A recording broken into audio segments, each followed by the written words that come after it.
From beyond the farthest reaches of our galaxy they come. Two brains pulsing with a strange energy. These space brains come to share their love of science fiction movies.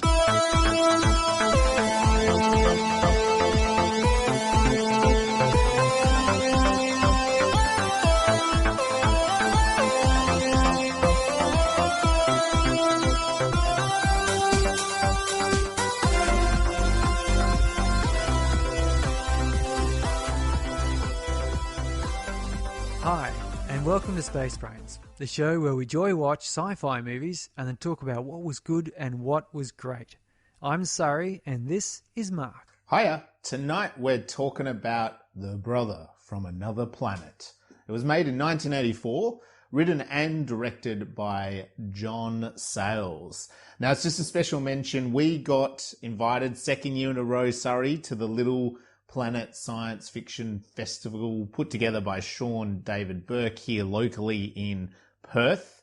And it's a great little fun night. We had a ball, didn't we? It was fantastic. You get to go there, have some food, have a bit of a chat, watch a couple of cool movies. Yeah.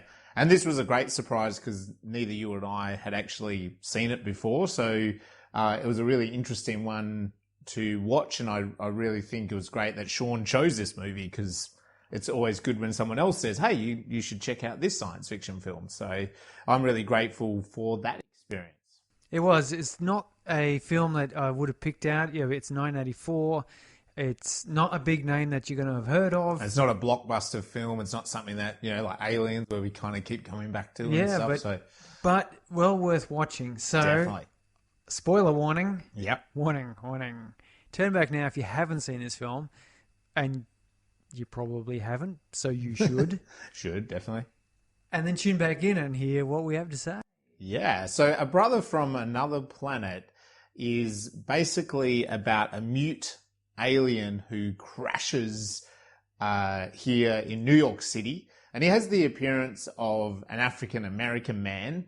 And basically, he's chased by these outer space bounty hunters, think Men in Black, and we'll come back to that a bit later, through the streets of Harlem.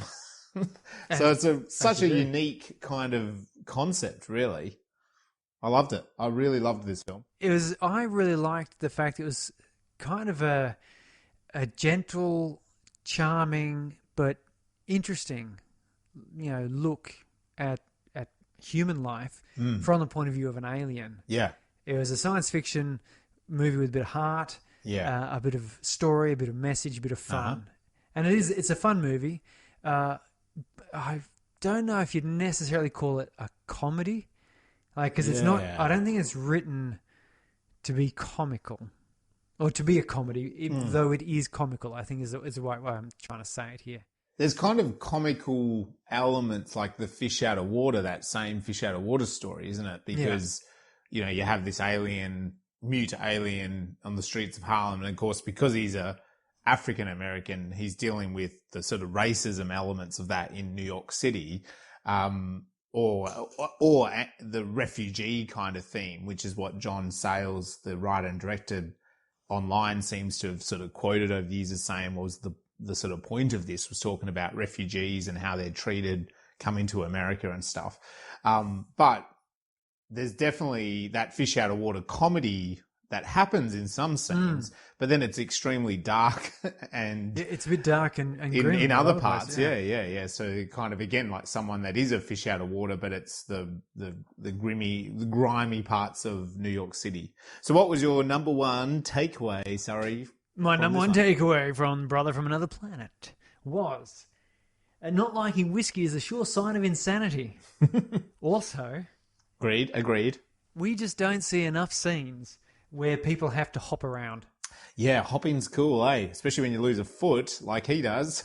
I was really, when I was watching the film, I sort of got taken aback by the opening with the hopping around because I suddenly realized, I thought, why does this seem strange? I tried to think of any other movie where an injured character had to hop in a continuous fashion.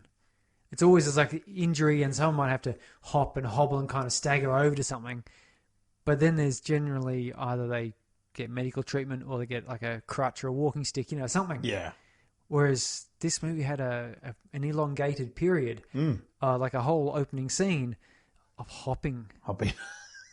And it was peculiar. It did waken the senses. It livened you up and made you consider a different outlook, and it was strange. And it was very strange, but interesting. In hindsight, maybe it was because he was an alien, and so whereas as a human, you wouldn't really probably hop when you've just lost a whole foot. No. You would sort of like drag and scrag and pull yourself across the turf and call for help and lean on things.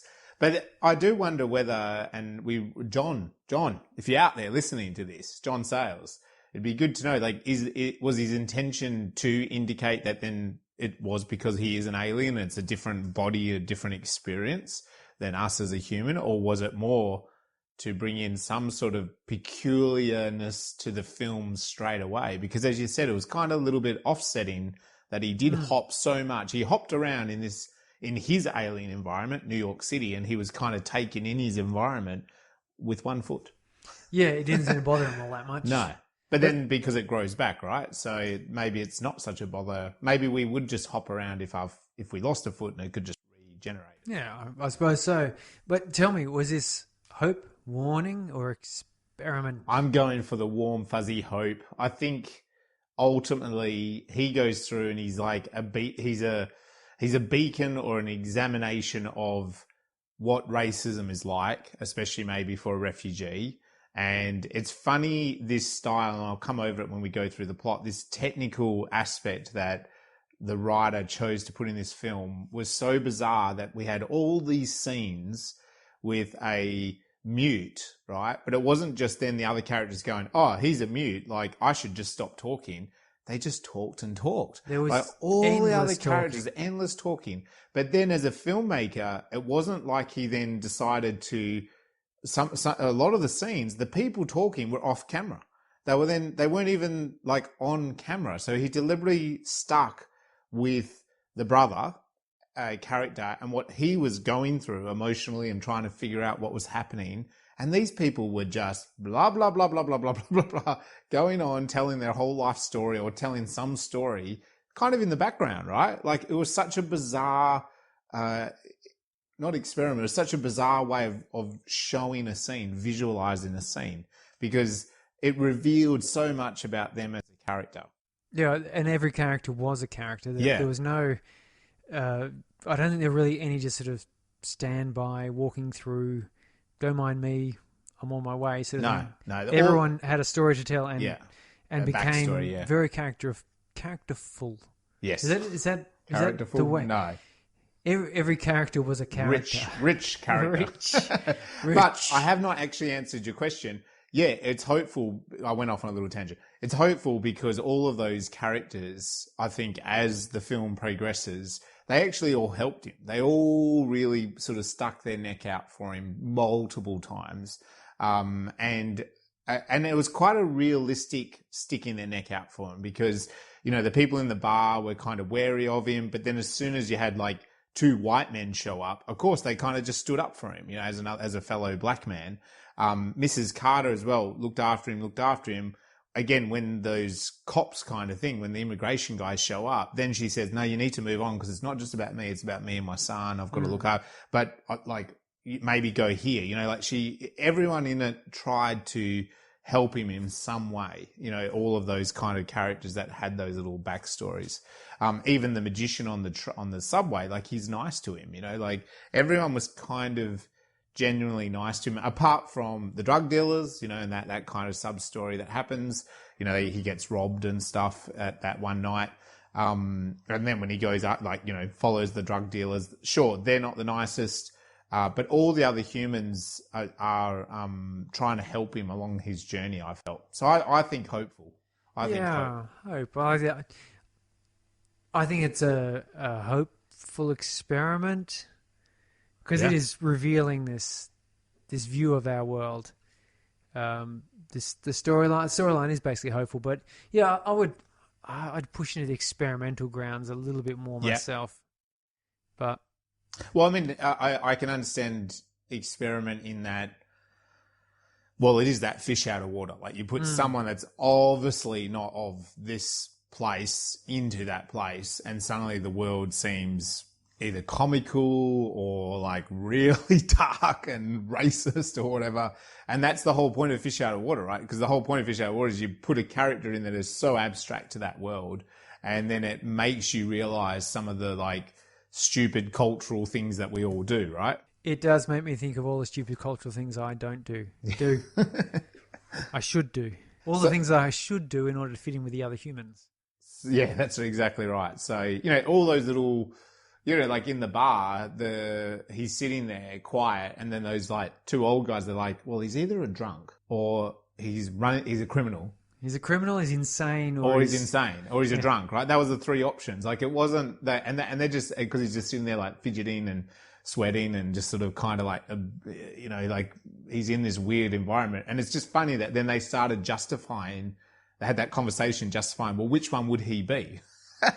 You know, so it's quite a, like, yeah, like when you look at it like that, you're like, well, this guy might just genuinely need help. Like what about going up and saying, hello, how you going? What help do you need? He might just want a quiet moment. Or he just might need a moment in this, just like when I'm walking through Bunnings and I just want to take in the hardware and tools. Smell that wood. Sorry. I don't need... Last time I was smelling wood, I had to pay the guy $50. No, hang on. That was a timber yard. Yeah. That's what they called it anyway. Gee, there was some lumber there. Yeah, that's right. So I said earlier this was the first time I'd ever seen and actually even heard of this film. How about yourself? Had you... Oddly enough, I'd never heard of it until I heard of it. Yep. And then I heard of it again. I can't remember. I like it was months ago we got the invitation to go on this screening, and just after that I heard another mention of and I can't remember. I wanted to go back and look it up. Yeah. Because I remember reading, going, oh, that's that movie I'm going to go see that they're talking about. Yeah. I cannot for the life of me remember. I mean, it is also one of these funny ones that once you know this, and if you Google it, so if you listen to us now and you Google it, or you Instagram it or anything like that, all of a sudden you'll find there's a little hub of it. You know what I mean? So it's not anything that's as big as Star Trek or Star Wars fan fiction or, you know, supporters or fans or whatever you want to call it, or little communities. But as soon as you actually kind of go online and start looking at this film, you'll realize that it's out there. Like lots of people talk about it. There is these little fan communities. There's people that love it. There's people that kind of homage it. So, which is something that I could totally see as someone that's sort of been into a lot of different film, and especially when you go back to 1970s and 80s horror, which I looked at a lot of when I was younger, you come across these movies, like these independent horror films, in this case a science fiction film, and you watch them and they blow your mind because they're free of the Hollywood kind of mechanisms of narrative. And we'll get to that what happens at the end of this film is kind of quite open-ended. On the night, talking to some of the other people that were at this festival, you know, it was this type of film. It's a conversation starter because you can't help but see that symbolism of racism, of refugee. You can't help but like laugh at some of the moments, but then also some of it's quite like dark and gross as well with the eyeball. I love the eyeball. We'll come back to that. Oh, well, but even just his feet were a bit gross. His feet. And they kept focusing on his feet as well, which is interesting. I love the feet in this movie. Love the feet, the three toes and the claws, right? And the hobbling, like you said, like, yeah, again, maybe you don't see hopping because it kind of is a bit absurd. But in an independent film like this, they can have a character hop, you know, why not? So it kind of breaks those traditional expectations of and even the fact that he's a mute. You can imagine someone in Hollywood going, the main character never says a word. Yeah. Like, audience is going to hate that. You know, like, this is definitely a real candidate. If you're going to go joy watch a sci-fi movie, this is one of them. Go in there with an open mind, looking to get as much as you can from it. Yeah. Because it will delight you. It is really delightful. That's a great word. On the same night, we watched District 9. Yep.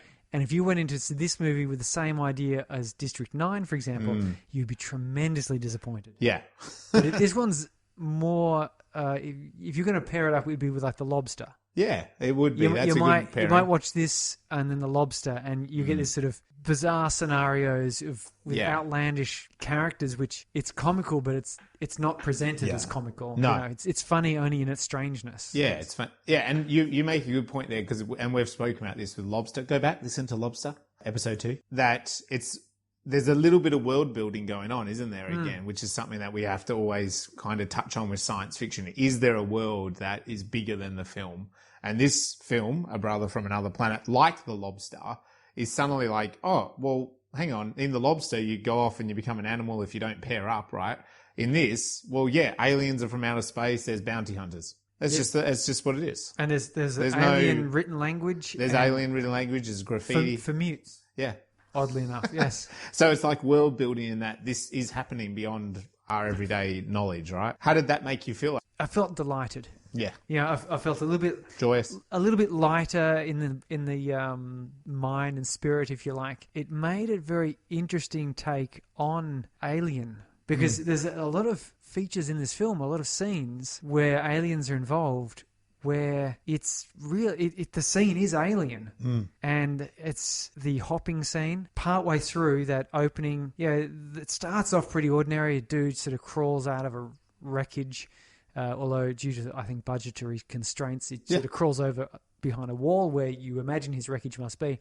He crawls over and he's got an injury. He's got blood coming out his leg, but he does a bit of the E.T. glowing hands, heals. When was E.T. written? Oh, it's 82? Yeah. Pretty close to 80 this time. Somewhere in the early 80s. It's popular anyway, this whole healing, glowing thing. So he sort of glows and stops the bleeding, and you're thinking, okay, this is all pretty, he's had a crash. You're getting this idea. And then you start sort of hopping around, just looking fascinated at the world around him. Hop, hop, hop, hop.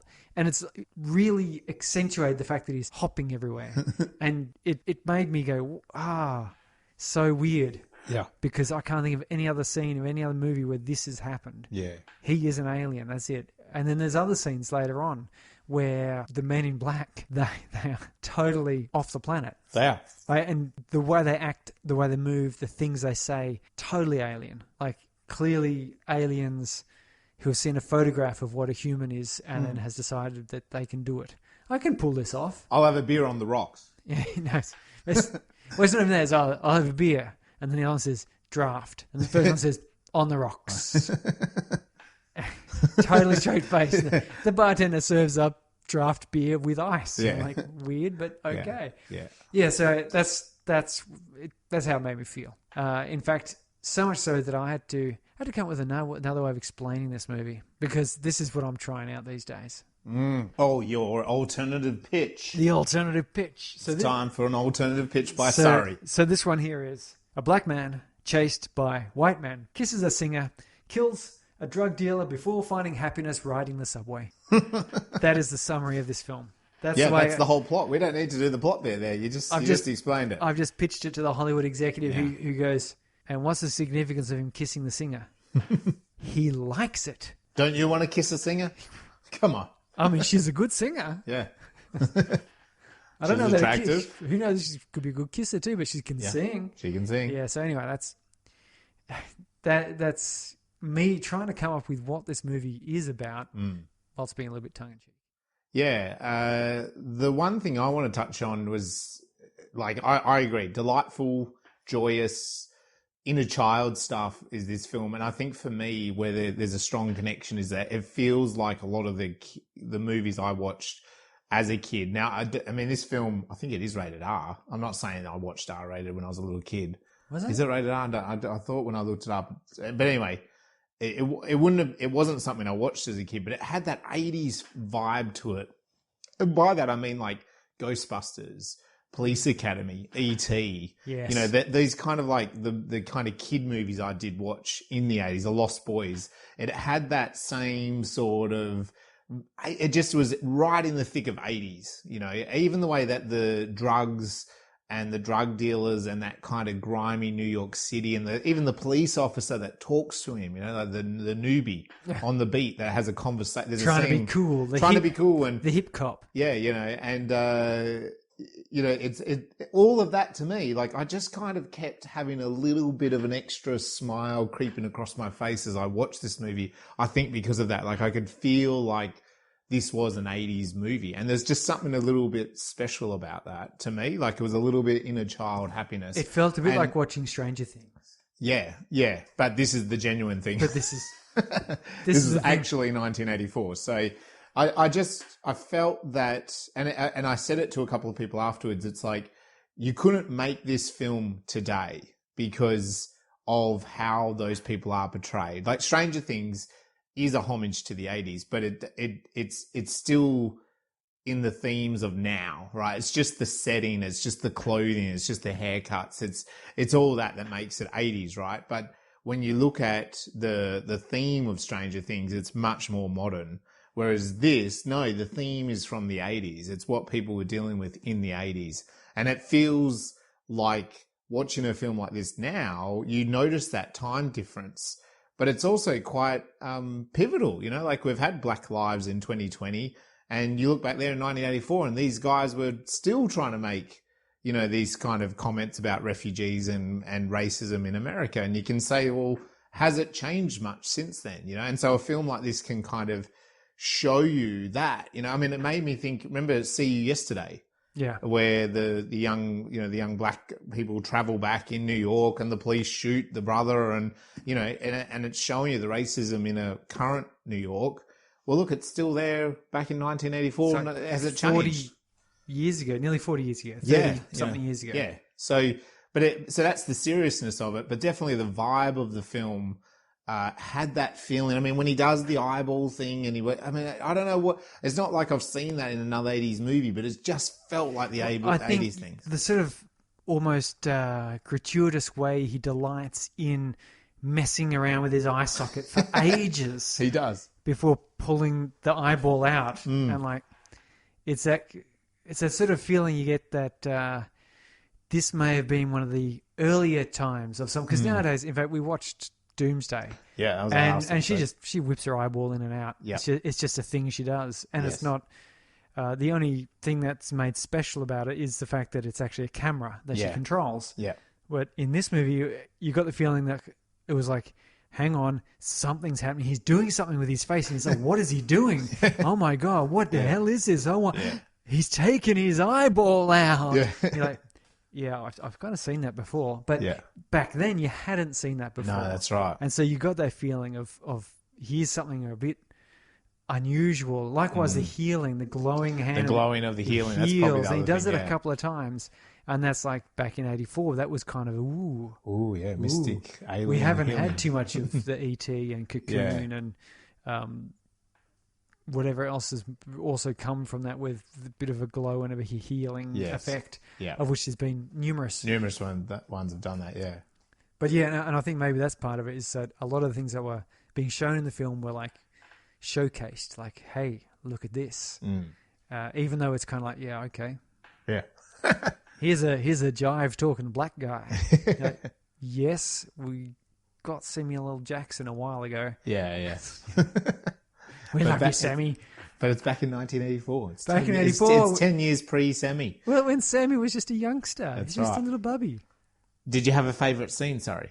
Favourite scene? Oh, look, that first bar scene. With the old dude at the bar talking about germs. Yeah. Space germs coming in from the satellites, them satellites. But there's not as bad as the Polynesian germs. Yeah. Polynesians there got the most germs. Yeah. Like, really? I never heard that in particular. But okay. Yeah. If you're Polynesian, let us know. Do you think you have the most germs? Or do you just have better ones? Yeah. Better than everyone. Those Polynesian germs. Sorry. Jeez. Was there anything sci-fi in this film that you really particularly loved? The eyeball.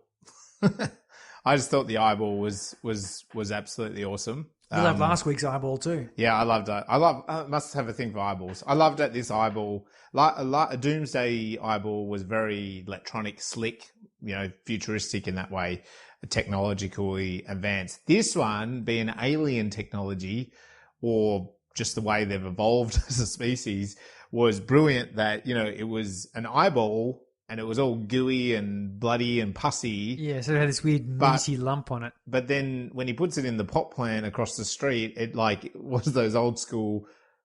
Again, probably because this one I'm seeing a bit of 80s stuff. It's like it felt Jim Henson-y, that it's like a puppet.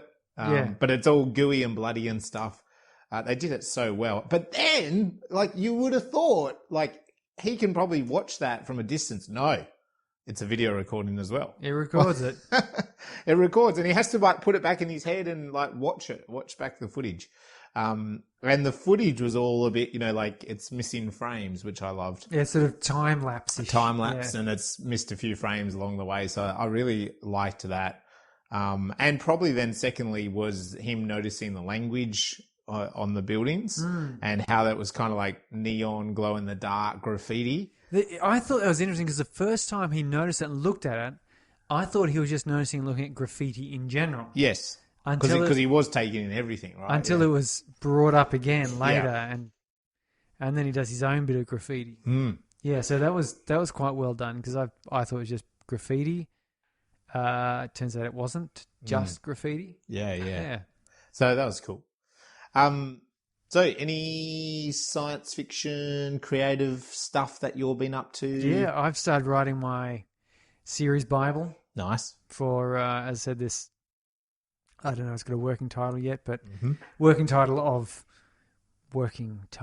No, that's old fashioned, that is. It is. Yes, but it's series Bible. So series Bible, of course, being kind of, it can be anything from a full scene or sort of episode by episode outline of a season, or in this case, it's more sort of a bit of an outlining of the world and the characters, what the sort of story is going to be like later. Because I'm writing a pilot episode, which I think you call it a speculative pilot, in that no one's asked me to do it, so it would just be me writing it, chucking it online, and letting people enjoy it. I guess send it off to Netflix. But apparently it's very handy to have this series Bible, show Bible, just because if someone does read your script, there you go. I love it. Apparently there are people who just write one-off pilot scripts with no particular notion of what else might happen. It's just like a purely speculative one, as in I'm just going to write something that's kind of cool. An alien crashes on Earth and wanders around.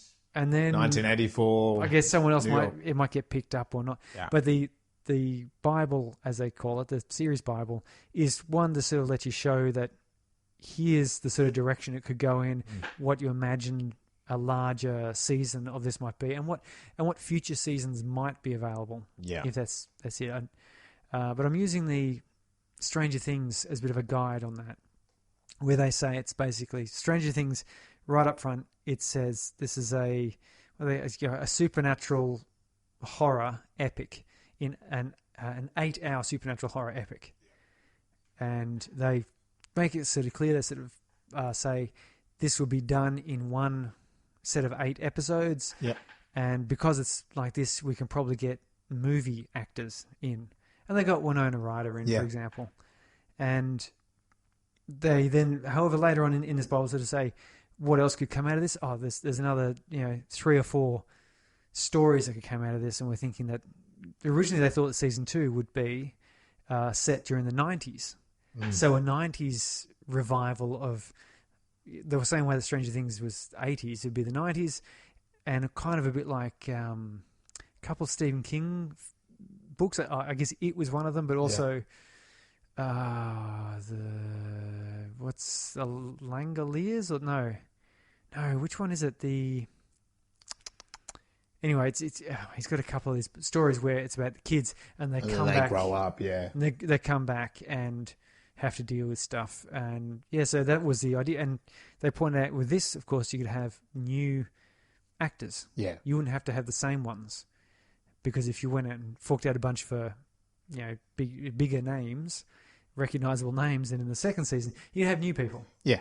And I do like that approach myself. I think more shows should do something along those lines. Like, have you ever seen an American horror film, Horror Story?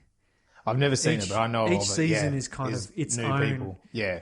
And they've got some carryover actors, but they're entirely different characters. But it's the new story each season. But anyway, there you go. So that's what I've been doing. I've been putting that together. It's an interesting idea, that, isn't it? Because instead of making one season and you have all these unknown actors, for example, and then suddenly the show explodes, and then so second season you have to pay those actors a shitload more money. Yeah. That option you're talking about, it's almost like, well, yeah, if the show explodes, we've got our fans, they'll come back and watch season 2, but we don't need to pay the actors. We can get a whole bunch of new actors that we don't need to pay them much money. Well, again. I think also an important point on that is you can expand in entirely different themes and ideas. Yeah. Because one of the problems you have, and Stranger Things, season 2 and 3 are pretty good, but there's still that sort of problem of like, okay, you've done number 1. Yeah. It's been the 80s revival. You've seen the E.T. references, the Alien references, and your Close Encounters references and so forth. And then season 2 and season 3, and you're kind of going, this is going to get tired pretty quick. Yeah. In fact, I'm wondering season 4, are we starting to really stretch this whole concept? The whole concept of the 80s is being stretched, but it'd be good to freshen up and go, okay, we've done this 80s revival. I like the idea of doing the 90s thing, because otherwise you get stuck on this, and now we've got to draw this storyline out. So they didn't really solve anything in last season. Now they've got to solve something else, which they don't really solve. Yeah. And you go down the path of Lost. And the Lost series Bible, they outright said they've got no plan. The idea is that each episode would be kind of a standalone episode, never solving anything. They actually say it in the Bible that they're not going to do it, and each season will just kind of be mystery upon mystery. Yeah. And the real story is just looking at these characters' lives. Yeah. Unfortunately, everyone kind of went, we don't want that. We want to know what half of this crap is, and so they hobbled together some garbage. I don't know.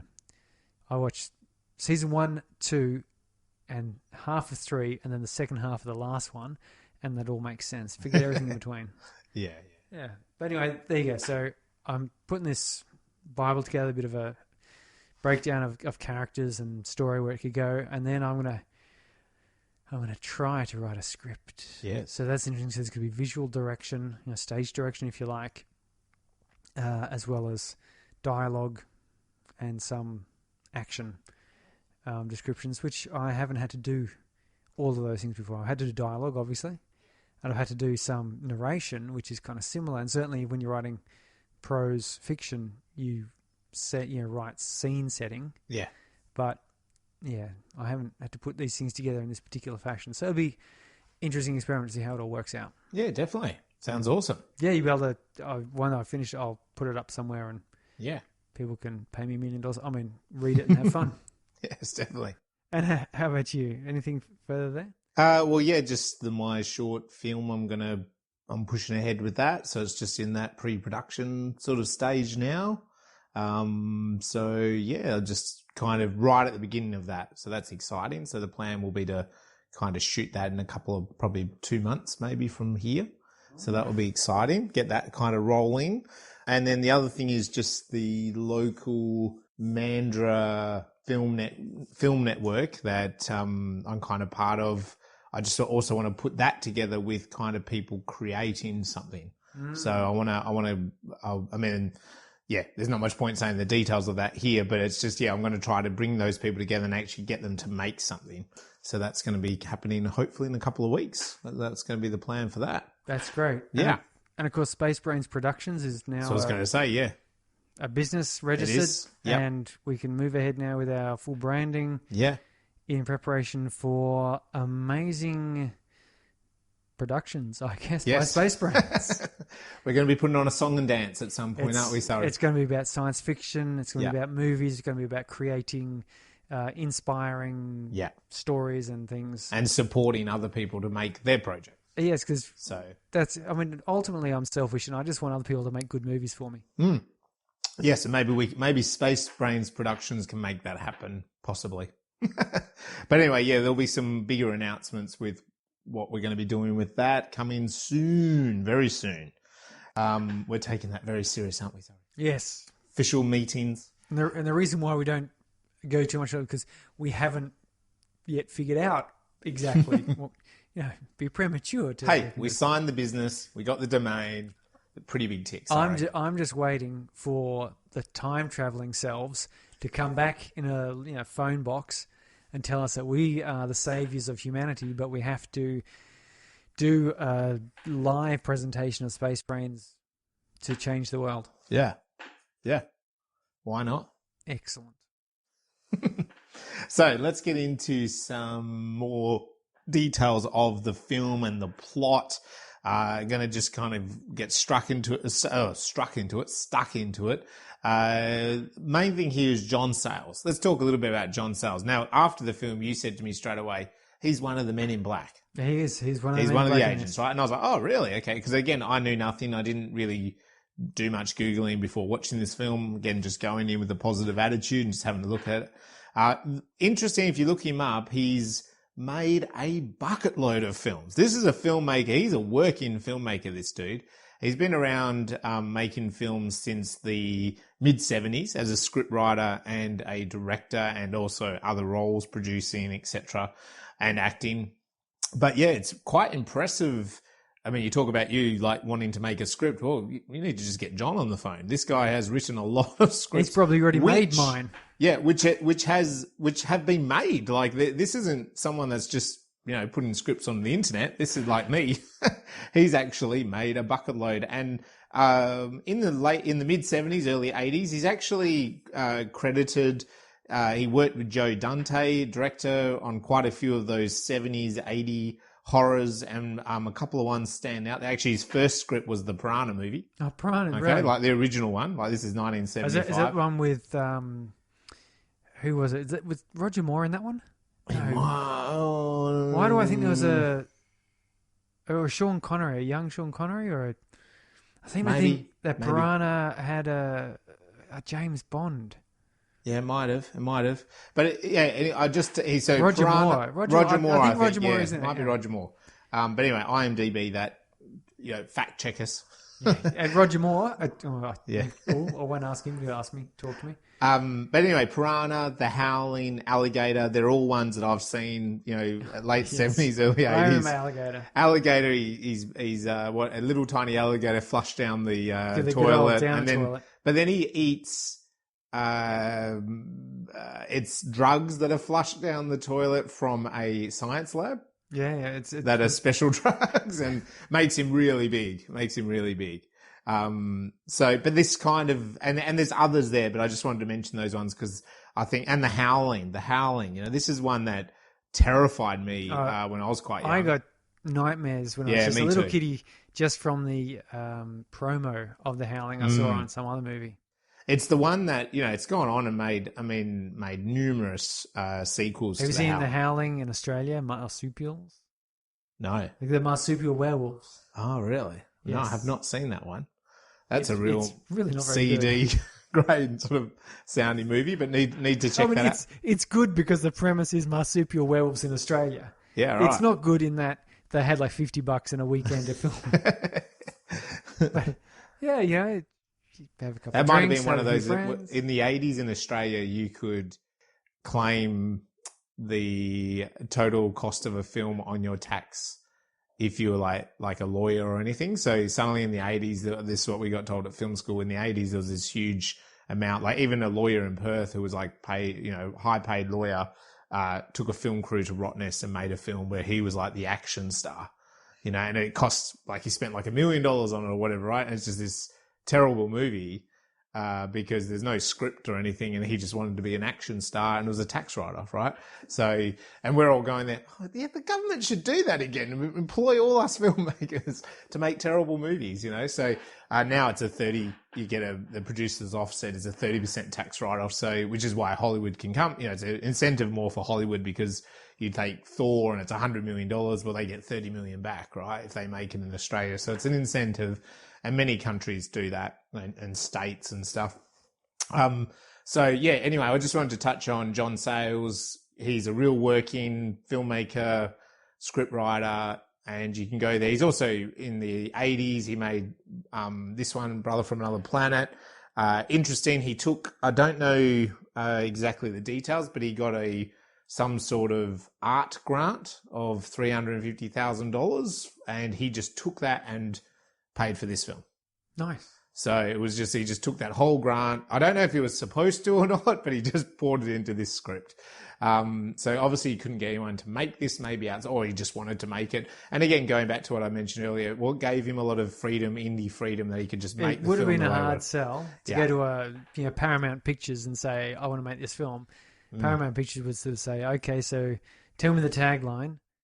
Your tagline. So this guy gets chased by some other guys, kisses someone, and then kills someone, and then rides a subway. I guess. That's a hard no. That's a hard. He pulls his eyeball out. Yeah, that's cool. Yeah.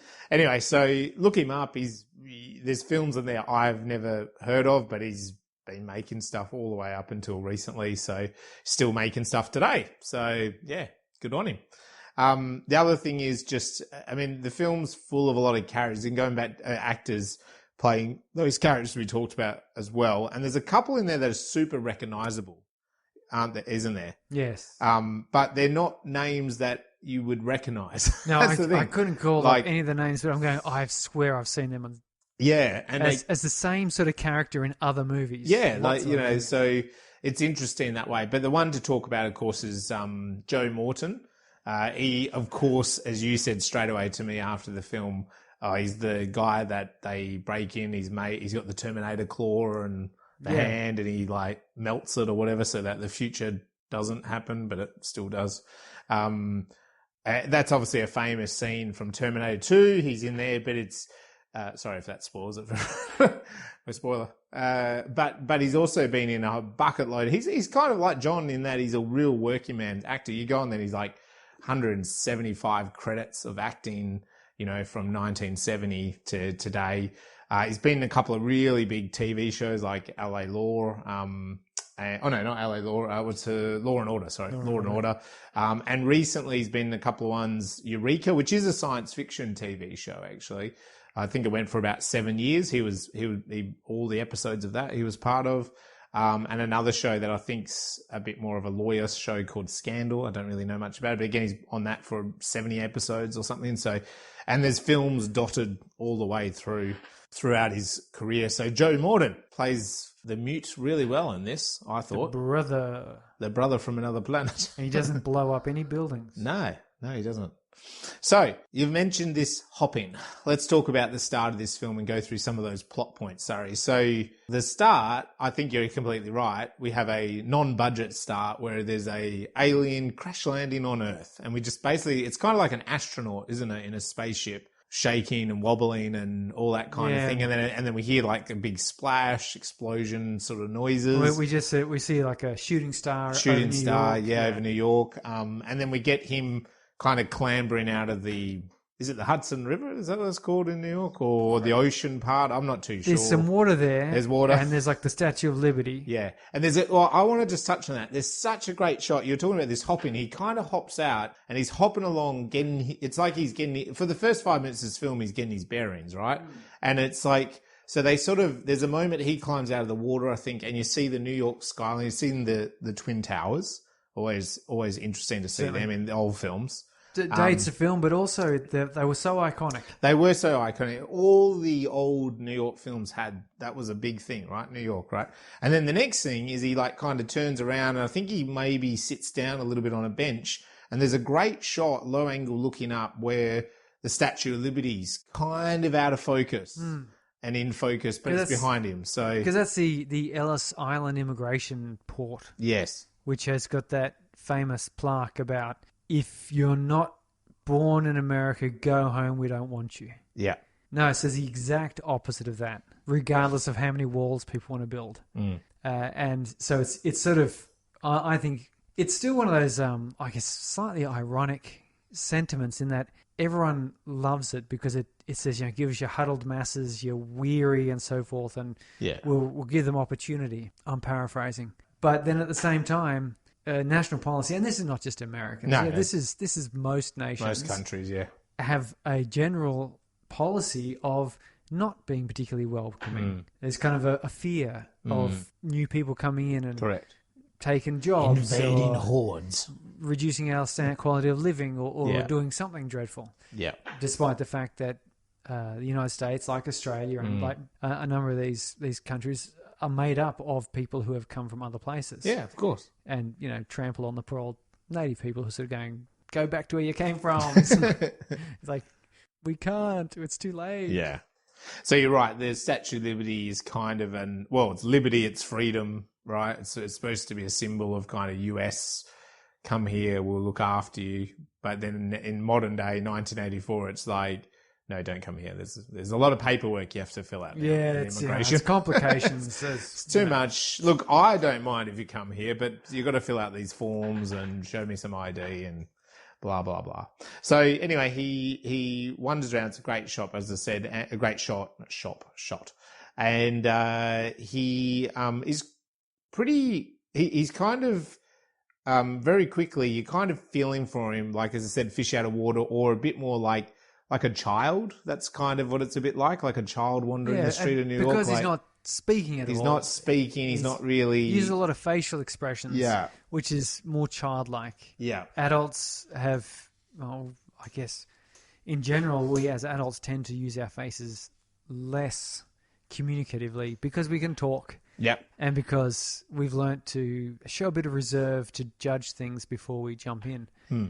But yeah, he's like, his eyes go wide and he frowns, he looks left and right, he sort of hops around, he looks at things really oddly, quite closely. Alarmed by what but that's what I mean. It's a bit like if you did, our kids can be, they can climb up the top of the roof of your house and throw tiles off and jump off brave. But then if you actually dropped them off in the city at night, they'd probably kind of shit their pants a bit, wouldn't they? Or ask them to go up and pay for something. Yeah, they suddenly can freak out, it's like, You want me to walk up to a counter and hand money to that person someone? over there? I don't know that person.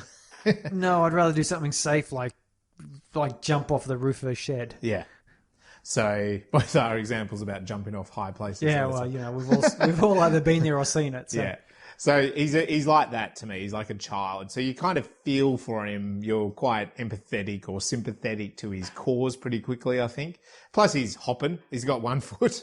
I may add something. It totally disarms him. Yeah. He doesn't look at all threatening. No. Because he's hopping about the place. Yeah. You can't look threatening while you're hopping. No. And this is the other thing, is he doesn't seem to have any technology with him. He doesn't have any weaponry. He doesn't have any sort of sophisticated, tools or anything that could just if a police officer comes up, disarm them or rob someone or attack someone or anything. You take the Terminator, and then when the Terminator rocks up naked, very quickly, what are we showing with the Terminator, apart from Arnold Schwarzenegger's naked body, is that, he's a physically strong, huge, muscly, freakishly big dude, and right? He's expressionless, so he doesn't have that childlike. He doesn't. He's more analytical. Cold, and analytical, and very quickly beats up guys and takes their clothes and their motorbikes and their weapons and bam, so he's not mucking around. So it's a very different. I know he's not an alien, but it's kind of a similar thing of someone showing up in that. Yeah, the original script of James Cameron, he first of all wanted to have it set in the future of the alien, the Terminator Wars, but then he had the time travel back. And then he was going to have Arnie hop into the bar. Right. With 1 foot. No, he wasn't. And fix it up. The first bit was true, but the second bit not so true. He's walking around. He's bewildered. He's childlike, whatever. He's trying to make sense. He's also, there's this kind of baffling thing, which it's not quite clear in the opening bit, but it's kind of like he can hear things and feel things. He's got that physical empathy. I mean, my interpretation of it, again, it is a bit open to interpretation. My interpretation was it seemed like some sort of past horrors, that because it was kind of like you'd touch a wall and it was screams or panicked, running or footsteps or, or someone shouting or something. So it seemed like, to me, like he was picking up on some sort of maybe at this tunnel or this side of this building, someone got shot. And so he's picking up on the fact of someone dying or something. I don't know. What did you think? Yeah, it was like that. It's that psychic power that they have, they touch an object and they get emotional imprints. Yeah, that's the impression I was getting, because he first of all touches... He's getting a story from an object. At the Ellis Island refugee immigration center, whatever it is, it's abandoned. It's not used anymore. And he leans up against it and he hears a mother calling to a child or something. Yeah. And And then later on, he goes down the subway and he touches the wall and he screams and the train coming and he looks at the train tracks and he freaks out. Yeah. So, yeah, I got that feeling. It was like picking up on strong emotional cues left behind. It was great use of some eerie sound effects, telling a story just through the sound effects. So I thought that was really cool. Anyway, he goes along a street near one of those big iconic New York bridges. His foot has grown back and he's got these feet with 3 toes. They're hairy, claws. He's got these weird ass looking gross claw things. My wife would be like, cut those bloody toenails. Cut those toenails. They're too free. You're not coming to bed tonight, buddy, with those toenails cut. And then he kind of manages to get a shoe from the bin or something. Yeah, he gets a couple of shoes. A couple of different shoes, puts them on. And then the city is kind of coming to life, isn't it? It's like the early morning. And he's wandering around. There's like a deli fruit market kind of thing. And he eats... Is it an apple or a pear or something? He picks up a pear and chomps into it. Chomps into it, yeah. And the lady shopkeeper woman goes, "Hey, you can't do that." Can't do and that. grabs it. I'm going to tell you the truth there. If I saw some guy looking like that jumping a pear, I'd give him a couple of more. And, I mean, well, that's you, sorry. This is 1984 New York. It's a pear. It's that not pear's like worth 10 cents. Yes, it's not like he's stolen a truffle donut or something. No. But anyways, she grabs that pear off him and so he shouts at him, Yeah, what are you going to do with that pear now? I know. Why take it off? It's too late now. But just, geez, okay. But so he sort of looks a little bit confused and he goes and stands in the window, watches her as someone buys. Yeah. And she puts the money in the till. And so he goes, oh, okay. And he wanders in and he goes around and puts his hand on the machine. And not only can he heal himself, but he can deal with machines. Yeah. And the till opens up. He picks up some money and goes and gets the pear. Yeah. And the woman sees him doing this and goes, oh my goodness, you're robbing me. You're robbing us, yeah. Starts shouting at him. And he like tries to hand her the money. Like obviously not quite getting the whole transaction process here. Which makes you wonder where he comes from if he doesn't understand the concept of barter or trade or transactions. Mind you, the conspiracies out there, Surrey, would be like, money. It's been used to keep us down in human society. Yes. And, make the dominant, make a few people wealthy. And it hasn't kept me down because, I just pay my butler's chauffeur to... you're one of those people. To deal people with money. Money is something I don't deal with. That's right. Well, maybe that's the thing. Maybe he's like that where he comes from. He doesn't have to understand money. Well, I like to think more of it as a post-scarcity economy. Yeah. Much like Star Trek. In the Star Trek, particularly Next Generation, they've got matter energy transformers. So they just do like Earl Grey tea hot, Yeah. And they just get it. Yeah. You don't need...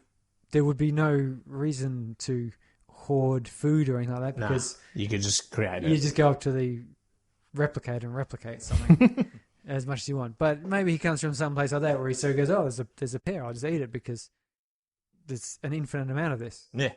So anyway, she sort of yells, screams, causes a ruckus. He runs away. Police chase him. Police music chases him, yes. Yes. And it's a great long scene there where he's kind of like running from the police and it's all feet, it's all legs. And then he even jumps. And this police officer kind of comes up behind him, again, just feet and legs. And then we get a lovely little sort of pan up and the police officer's like, oh, where the bloody hell did he go? Well, give up, walk away. And he's clinging to like maybe a story up, on the side of the building. Yeah. So he's got some interesting powers going on, doesn't he? And they're never really explored in the film that much. This was the second time that the music was used very strongly. Yeah. The first one was, as you said, when the city starts coming to life, we got that beat, which at first was a bit comical again because it was in time with the first couple of feet. Ding, That's ding, right. Ding, ding. Yeah. So almost like a Sesame Street sort of thing was going to start. And then some others came on and then you realised there's actually this weird jazz arrangement playing while everyone's playing. So, and then this chase scene was the same sort of deal where you got him running and you got one sort of beat and then you got the cop running and another sort of beat. And it was very well done, I think. Yeah. And so he's lost. He's not talking. He's kind of taken in. I think he takes in some billboards of, women in bikinis and, there's kind of a couple and he's sort of just, again, it's real childlike. He's just trying to take in this world. and he notices another police officer with a young black man who's kind of like frisking over a car, this police officer. And that kind of freaks him out. And so he like bolts into this bar. And so it's Adele's bar. And so in there, it's a bar run by an African-American, all the customers, which are two. There's two at the bar, and one playing with a video game. Playing with a video game, yeah. And it's a broken video game. Yeah, That's it keeps kind of making it keep glitching. And also that young guy keeps asking for money to play the machine, and the bartender keeps giving him a quarter. Yeah, it's that funny thing. He says, "Oh, your damn machine is just, it's glitched. Give me another quarter and give me another go. I need another quarter, another go." And there's like, but the second or third time he complains about it, yeah, he says, "You can't be taking my money when you got such a broken machine." Yeah. And Odell, the barman, says, "You borrowed that first quarter off me to play it in the first place." But then he gives him another quarter. Yeah, keeps giving him another quarter because hey, that's just their kind of relationship. It is. It's the way it works. And the other two are sitting there. One of them clearly has a bit of a reputation as a drinker. Yeah. And the other one's just a very quiet, elderly gentleman. And in walks the brother. He just kind of sees everyone there, and then he walks over and sits down. And sort of fidgets a bit at the table. Yeah. Looking a bit odd. And everyone else kind of looks at him, just watches him. And then they start talking. Yeah, and you get the feeling from them that no one else comes into this bar ever. So it's like, oh, someone else has come in. It's always that feeling. It's like, what? Who are you? A customer? A customer beyond us, Yeah. Yeah. And this is where they have that, what we said earlier about they start debating, well, what's going on with this guy? Yeah, well, they do ask him a few questions. They find that he can't talk. Yeah, he doesn't talk. It's not that he doesn't want to or he won't. It's just he can't. Mm. But they do find that he does understand. And so one of the drinker, I don't remember what his name is. He was in particular going, he's going to test him, and he gets a paper bag and quietly sidles up behind him, and you can see the brothers looking a little bit odd. Worried. But then he blows the bag up and pops it behind him. Yeah. And scares the crap out of him. He jumps and goes, ah. He doesn't say, ah. He just jumps and makes a funny face. And they go, oh, well, he's not deaf. He can hear and understand. And then he goes and gets a shot of whiskey. Odell pours the whiskey for this guy. He says, you've probably had enough of these. He goes over and puts it down in front of the brother and encourages him to drink it. And he has a little taste and spits it out, puts it down. It's like, it's pretty gross. Yeah. And considering his alien biology, it could well be deadly poisonous. It could be. But the guy then picks it up and goes, there we go. And that proves it. Now we know what he is. And of course, we're expecting him to say, well, he's not an alcoholic. He must be a refugee. He's insane. You'd have to be insane not to want this. Yeah. And he downs it in one shot, which is nice. Yeah.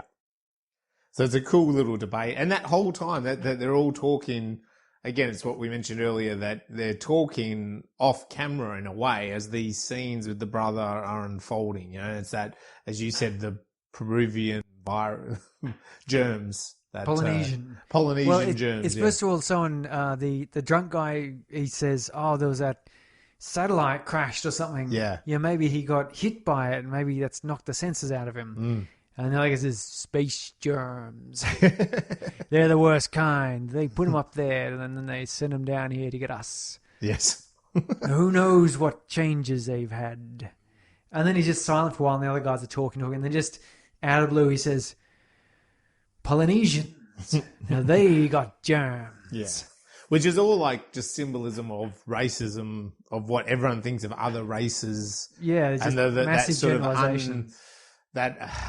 Unfathomed, unproved, bias that, don't come here, you've got viruses, don't come here, you're dirty. Don't come here, you're not like us. That's all it is. But the nice thing here, of course, it carried over from, you're thinking, okay, he's got a fear of germs because he's talking about space germs and space junk having germs. And you're thinking, okay, he's just got a fear of germs. But then he's talking about different races with germs. And then, again, how the Polynesians have the worst. Yeah. And he's going, well, hold on. You seem to have it in for these poor Polynesians. Like, have you ever met someone like this? Yeah. It's basically the other side of the world. And this is the point, I think, of this scene is that he's talking about a small group of people. Mm. The Polynesian islands don't have a big population. No. They're basically the exact opposite of the planet to the United States. Yeah. And this guy sitting in the bar almost certainly has never been there. Yep. But here he has. He's got some really strong opinion about how their germs are the worst and they're the most germ-carrying people. And I do like the fact that they chose Polynesians as well because there's the usual targets, which would be like the Irish or the Hindu or the Chinese, like these sort of other targets which would have been, I guess, immigrants into the United States at various times for gold rushes and so on. But instead they chose a group of people that have had very little such interaction. Yeah. Huh. So it's quite good. It was interesting. It was an interesting conversation going on. And this conversation in this bar in particular, and the reason I like this scene was because it really reminded me of the sorts of conversation you see in like a Tarantino type of film. So definitely. Everyone is really, on the edge. They're pion, back and forth. They're not talking like me, which is sort of slow and considered, trying to remember what a word is. They're using words and they've got these theories and ideas and they're just streaming They've all got out. theories. That's the thing, isn't it? I think that's the Tarantino bit. They've all got theories about other people. Yeah, and some they're little not afraid to say little it. pet theory or opinion of talking about. And complaints as well. Yeah, And speaking of complaints, that's where the young guy who's playing the arcade, he keeps complaining about this arcade machine. And so the brother kind of comes over behind it and again, using those little light healing hands, sort of quickly fixes the arcade machine. And they're all surprised. They're all like, oh, okay. Well, he's not insane. He can do it. He can fix things. And that's where we get... Now, there was a quick earlier scene with this character, Sam. He's like a social worker in a bureaucratic office government building. Yeah, I've seen this guy before in movies. I know you have can't as well. place him. Anyway, he comes into the bar and they kind of, they play a bit of football with him in the bar to introduce that they are... He's a regular in this place. He wasn't surprised to see him. But pretty quickly they say, Sam, this guy's over here. Can you get him some housing? He can work. He can fix things. You're the city, Sam. You're the city. Can you help him? And he's really reluctant. And anyway, then he suggests this Mrs. Carter takes in some places for a bit of cheap board. Maybe she'll take him.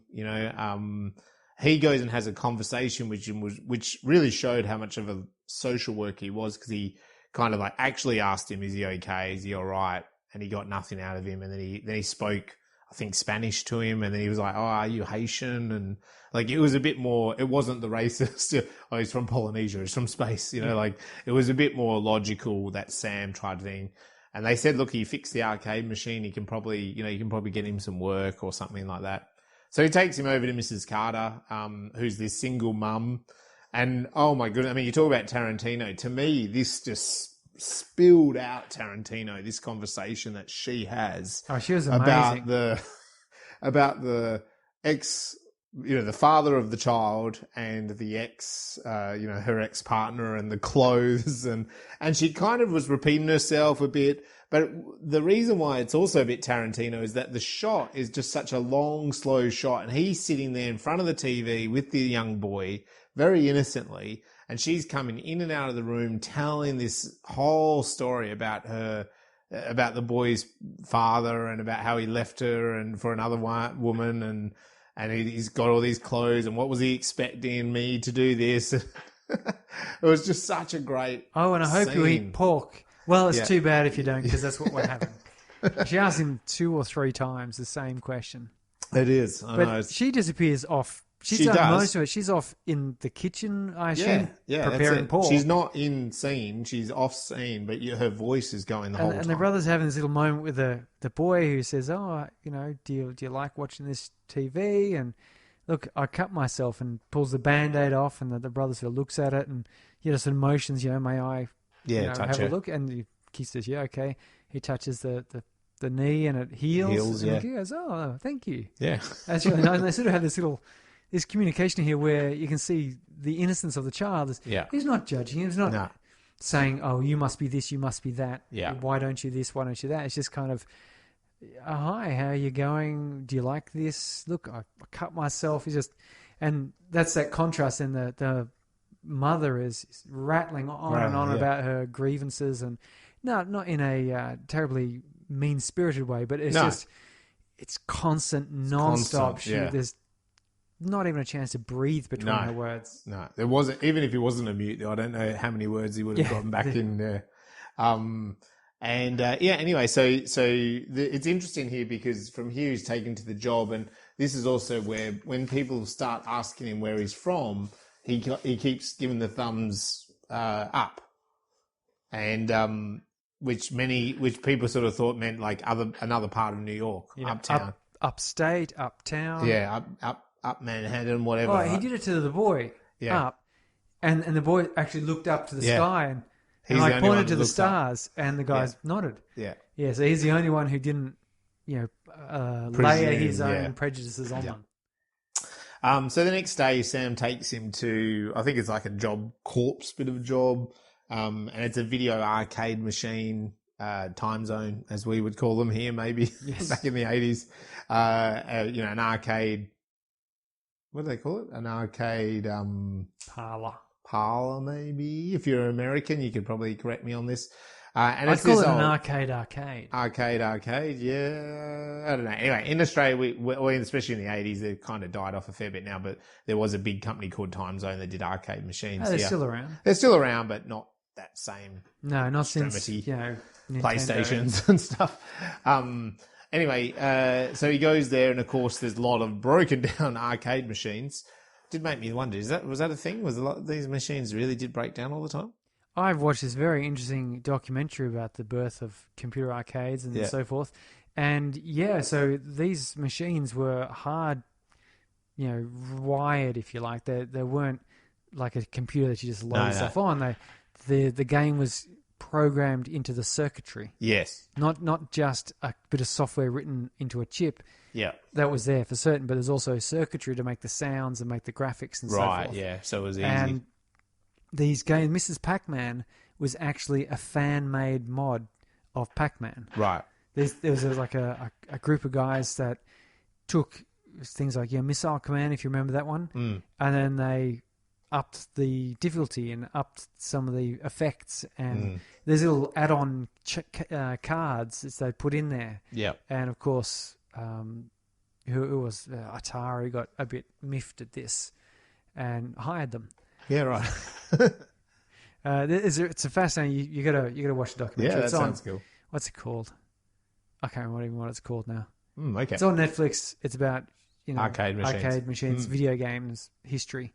So anyway, he starts again. There's another scene where I think he's a Spanish guy that probably normally tries to fix the machines not very well. There's only so much you could do, I suppose. Yeah, but again, there's a huge conversation where he's trying to figure out where he comes from.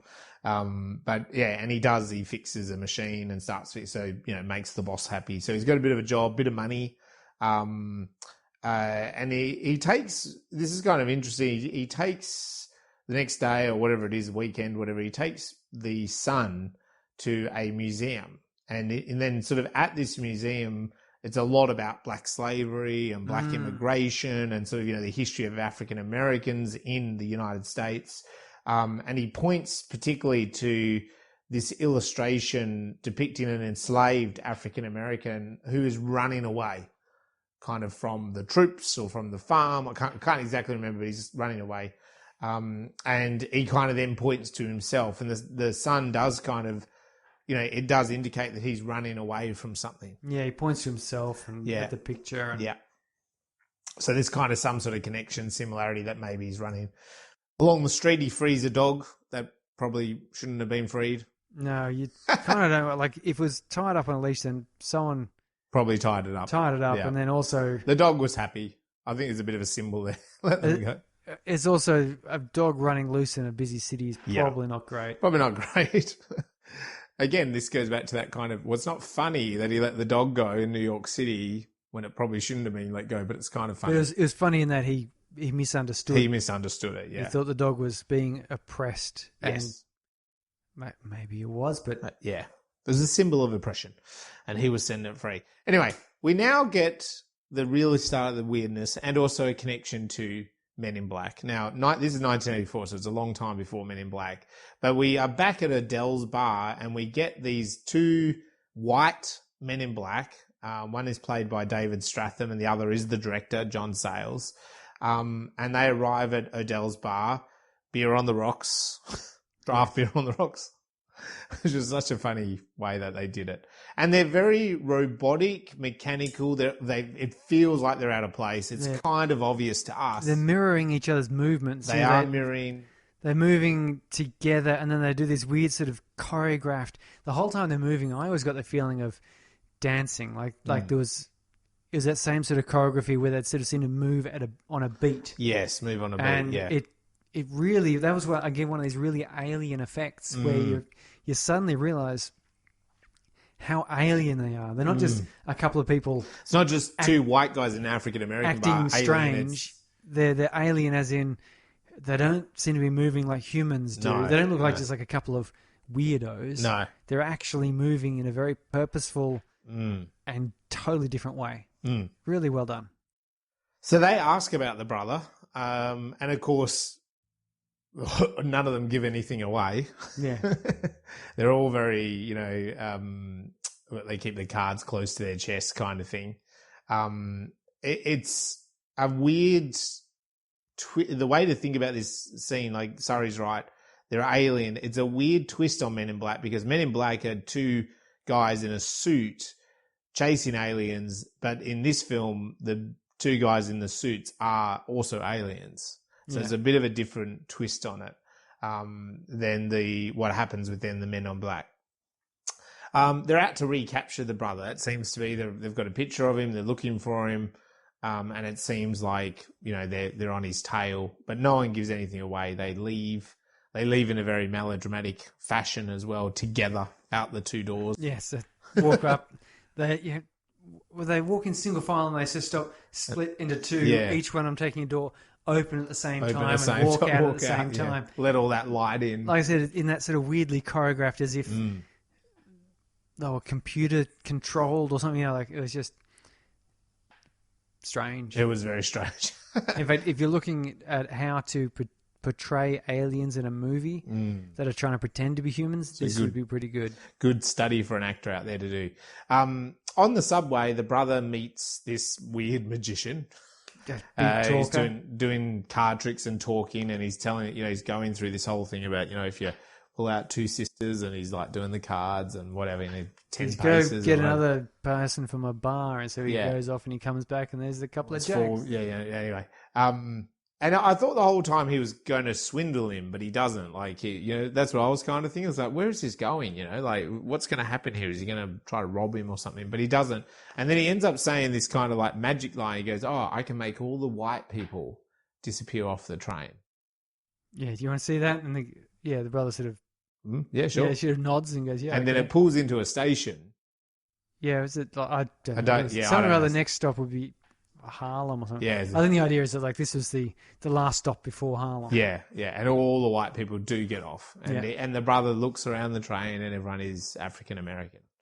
Yeah, so it's kind of again that seemed to be the whole point of the scene. And then from there we also go to these couple of young white Midwestern men wandering along, talking. Having a good old time, and then they seem to then realise that they've stumbled and they're a bit lost. The funny thing is because one of them stops and goes, "Is there anything unusual you notice about this neighbourhood?" Because they've walked into the black part of town. That's right, they've walked into Harlem. And the other one, being tremendously white, looks around and goes, "You mean like the architecture?" Yeah. And he goes, "No." Yeah. And they skirt around this topic, and they go, "No, I think we took a wrong turn.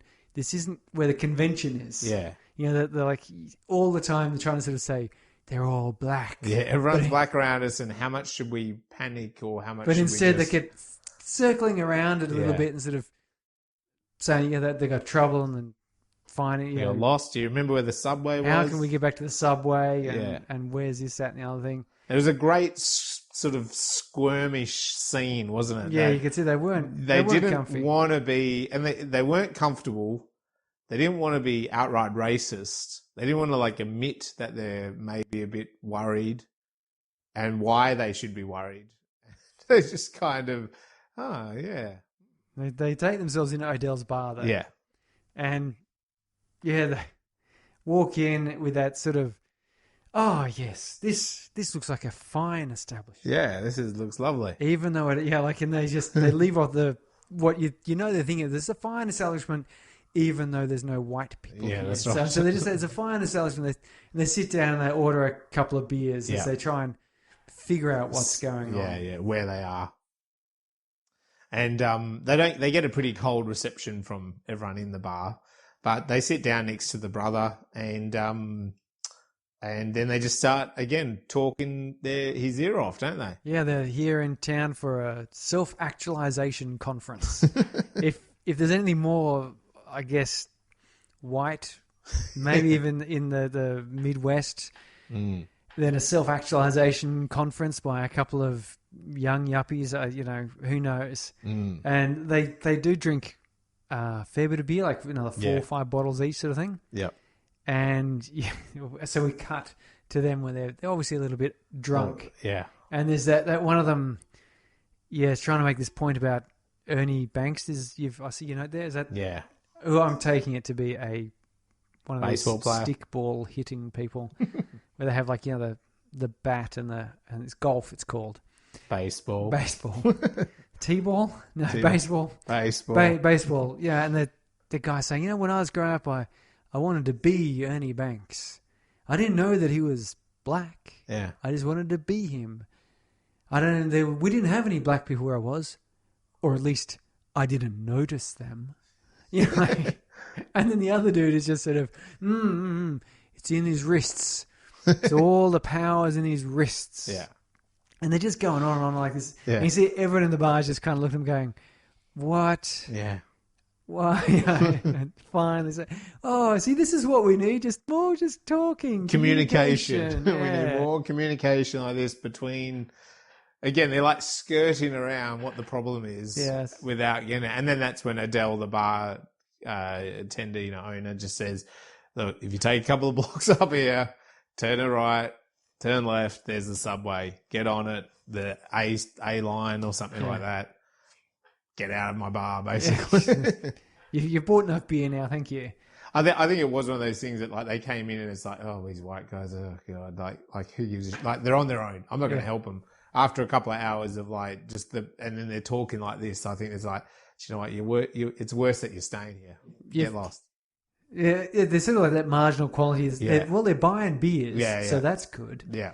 But they're getting really boring. They're getting really annoying now, Yeah. Get them out of here. So that was really fun, of course. It was a funny scene. They weren't communicating at all. They're talking to a mute, for starters, and they were just talking on about how wonderful the only black famous person they could think of was. Although it was Ernie Banks mentioned a couple of times. Was he actually and I apologise for my complete ignorance of golf, but I'm pretty sure that in Harlem, Ernie Banks is probably from there and played tennis professionally with the Yankee Bulldogs.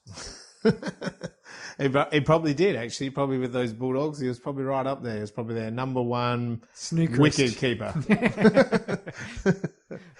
But we jest. I do know the term baseball. I just don't know much more than that. No, I know. I think it's probably like cricket in that it's a catcher. See? Wicket keeper, catcher. And a stick hitter.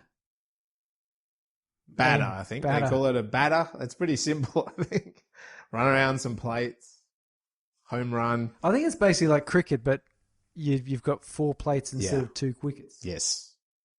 It does. It is like cricket. I mean, sorry, we're going to go off on a little side. It is like cricket in that how cricket, we've had Ashes, one dayers, and now like 2020 because people are so bored of like the one that goes for days and days. They've just tried to make it quicker and quicker. And I think from what I gather, again, I'm not a big baseball nut, but it's like I think they've done the same thing. Like baseball goes for a very long time. And yet then they've like gone, we're just going to have like a really quick, whatever, innings each. That's it. Game over. Just the good parts. The good bit, yeah. And you get to hit, and that's it. Yeah. That's all we want is the hitting of the ball. We want someone to hit the ball. Damn it. Hit the ball and the catching of the ball. That's it. We want to see some home runs. Home runs. Goals. I want goals. Sixes in cricket terminology. Yeah.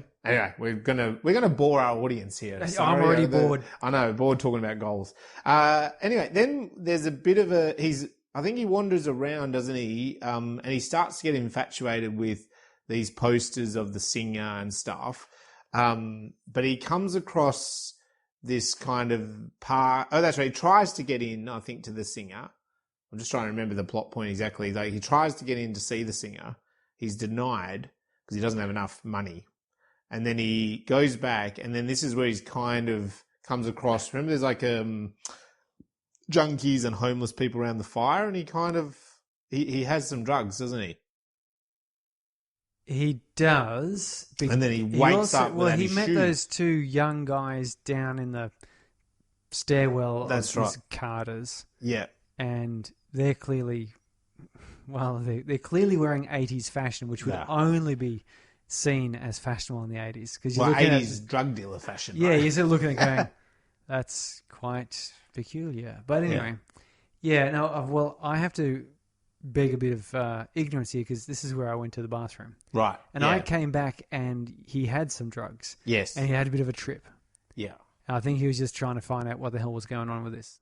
Yeah, he was trying the drug and it seemed very friendly, and then he does have a little bit of a high and a bit of a trip, and then when he wakes up, he's lying in that part, no one's there, and his shoes have been stolen because he got his feet again. Yeah, with his claw-like feet. Yeah. His shoes, like, why would they take his shoes? But anyway, so I think the thing is he's sort of been robbed or whatever, right? So he kind of cleans himself up. I think we have then the Men in Black do go to Mrs. Carter's place and try to get some information out of her. Yeah. And so she doesn't give them. Again, she's pretty, minimal. They also go to immigration, and there's a great moment in there, isn't there, where they're like, "Oh, they're from another department," and then the Sam kind of gives a bit of a signal from out the back to the other government worker, and she then starts, intergovernment agency requests for information. You need to fill out form number B, and you need to fill out that. We need to see photocopies of your ID. We need to have like documentation or letters from your boss requesting the information. She just like bogs them down in paperwork, doesn't? And they like, "Oh, we'll come back later." Yeah, we'll come back later. Yeah, and they kind of leave, and they leave with the forms, and they go out onto the street in New York, and they're like, look around into the bin, push it down. Yeah. He becomes really captivated, but he's still very captivated by this female black singer and the posters. He buys the record and puts the record in the bin. Yeah, and keeps the picture. Oh yes. And he's looking at the posters and stuff like that. Anyway, he goes to the club and he has enough money. He's made some money, and he goes in and sitting there at a table, and the waitress is like, "Are you going to drink your beer? Because otherwise you kind of need to get off these tables." And he's like, "Oh, just bring us another." They nods for another beer, so she brings him another beer, but he's not obviously drinking it. And we have this lovely song, don't we, from the black singer? Yeah. She's a fantastic sort of bluesy singer. Blues, that real sort of, African... nightclub singing sort of thing. Yeah. As you'd expect from a blues singer in an 80s nightclub. Anyway, she actually comes over and sits next to him, doesn't she, after the song? And she's like, "Look, whatever your deal is, I just need to sit next to you, pretend to be my friend, because the manager here is always trying to get in my pants." Bit of a creep. He's a bit of a creep. And lo and behold, he does come up to the table, and he says this analogy about, you remember you used to be in a band, what were they called? Oh, you guys were rising to the top and top and top. And, I was only starting out in the nightclub scene, and then you dropped away, and your career's kind of dropped. And now you're playing for me. And then I've gone up, and I own clubs, and there's a moment in time where someone that's coming down and someone that's coming up, you're on the same level.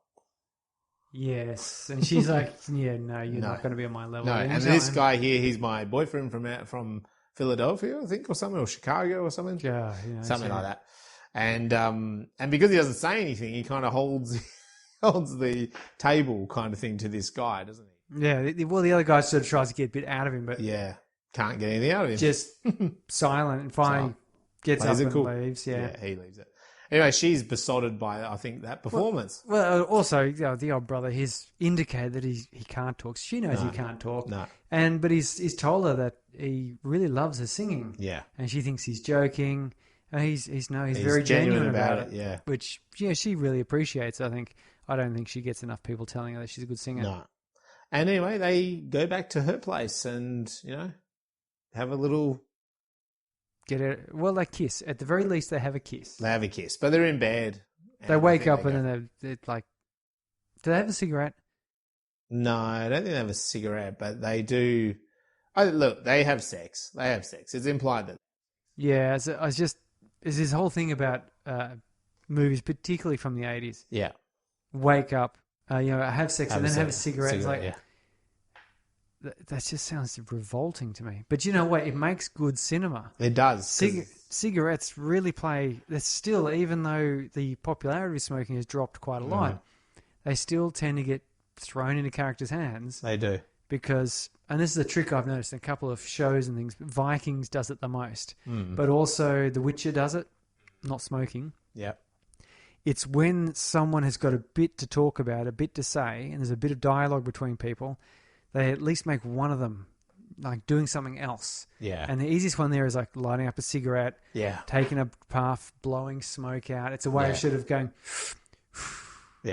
I'm too cool. I don't care about what you're saying, But in Vikings, for example, they're always holding a horn of ale. Yeah. And in The Witcher, they've always got like a little, you can't see what they're eating, but they've always got something which is hard and like maybe it's... jerky or something, and they always sort of put it in their mouth and break a bit off and munch on this terribly hard looking It's time to think, isn't it? And talk, like the thinking music. Yeah, so it's the same sort of thing. There's a little bit of action there, which is not just the talking. And the cigarettes seem to do that quite well because it's there's a fire and there's smoke. It's dramatic. It's visual. Yeah. And it works also because you can't sort of smell it. Because let's face it, if you had to sit in the cinema, and I guess back in the days when you had smoking cinemas, which is horrifying to me. I get asthma. And I was, please save my life, will you? But they loved having, particularly through the 80s, sex and a cigarette. Yeah, and so I it's think a symbol of that, isn't it? There was I think it was partially the tobacco companies advertising, but it was a great way visually of showing that puff out of air, that satisfied. Yeah, satisfied. I'm going to have to edit that puff because it's probably destroyed my microphone. So interesting. Yeah, so yes. I don't think they did do the cigarette, but they definitely they kind of made out, and then it was the next morning she's kind of getting dressed and she's saying she's not in New York again for a while and blah, blah, blah. Yeah.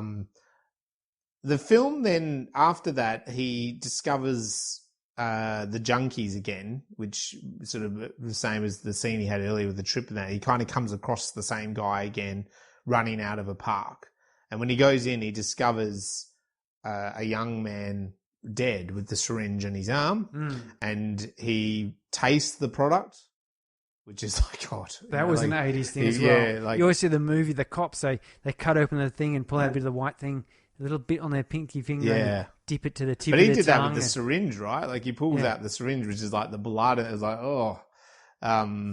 But and then so he tastes it and he doesn't, he knows it must be heroin, so he's like, ugh.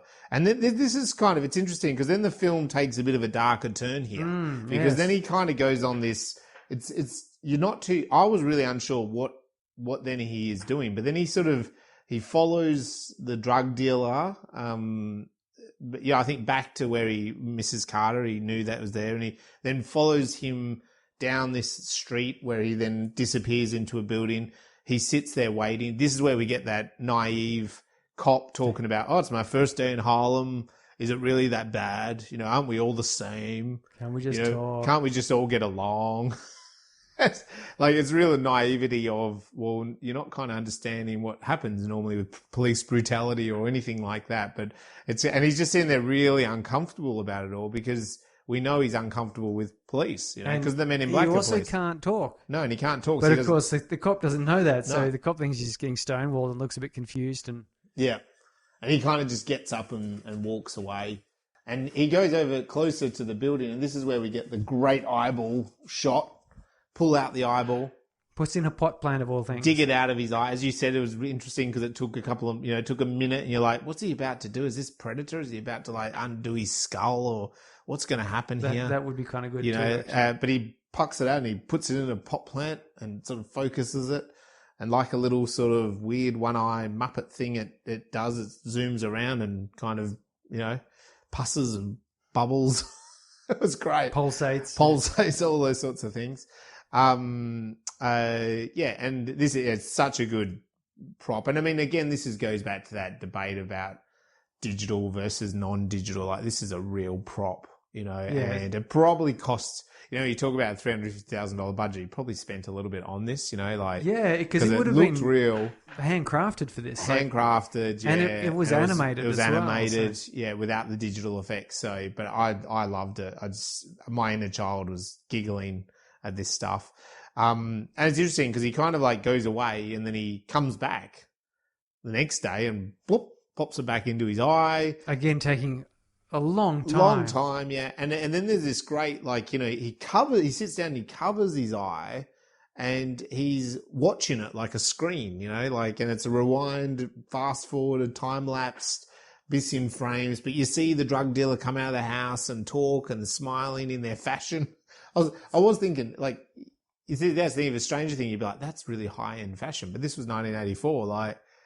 This is on the ghetto, this is what they're wearing, but it's so high-end, isn't it? What they're wearing. Yeah, it's very noticeable. Yeah. Very distinctly 80s.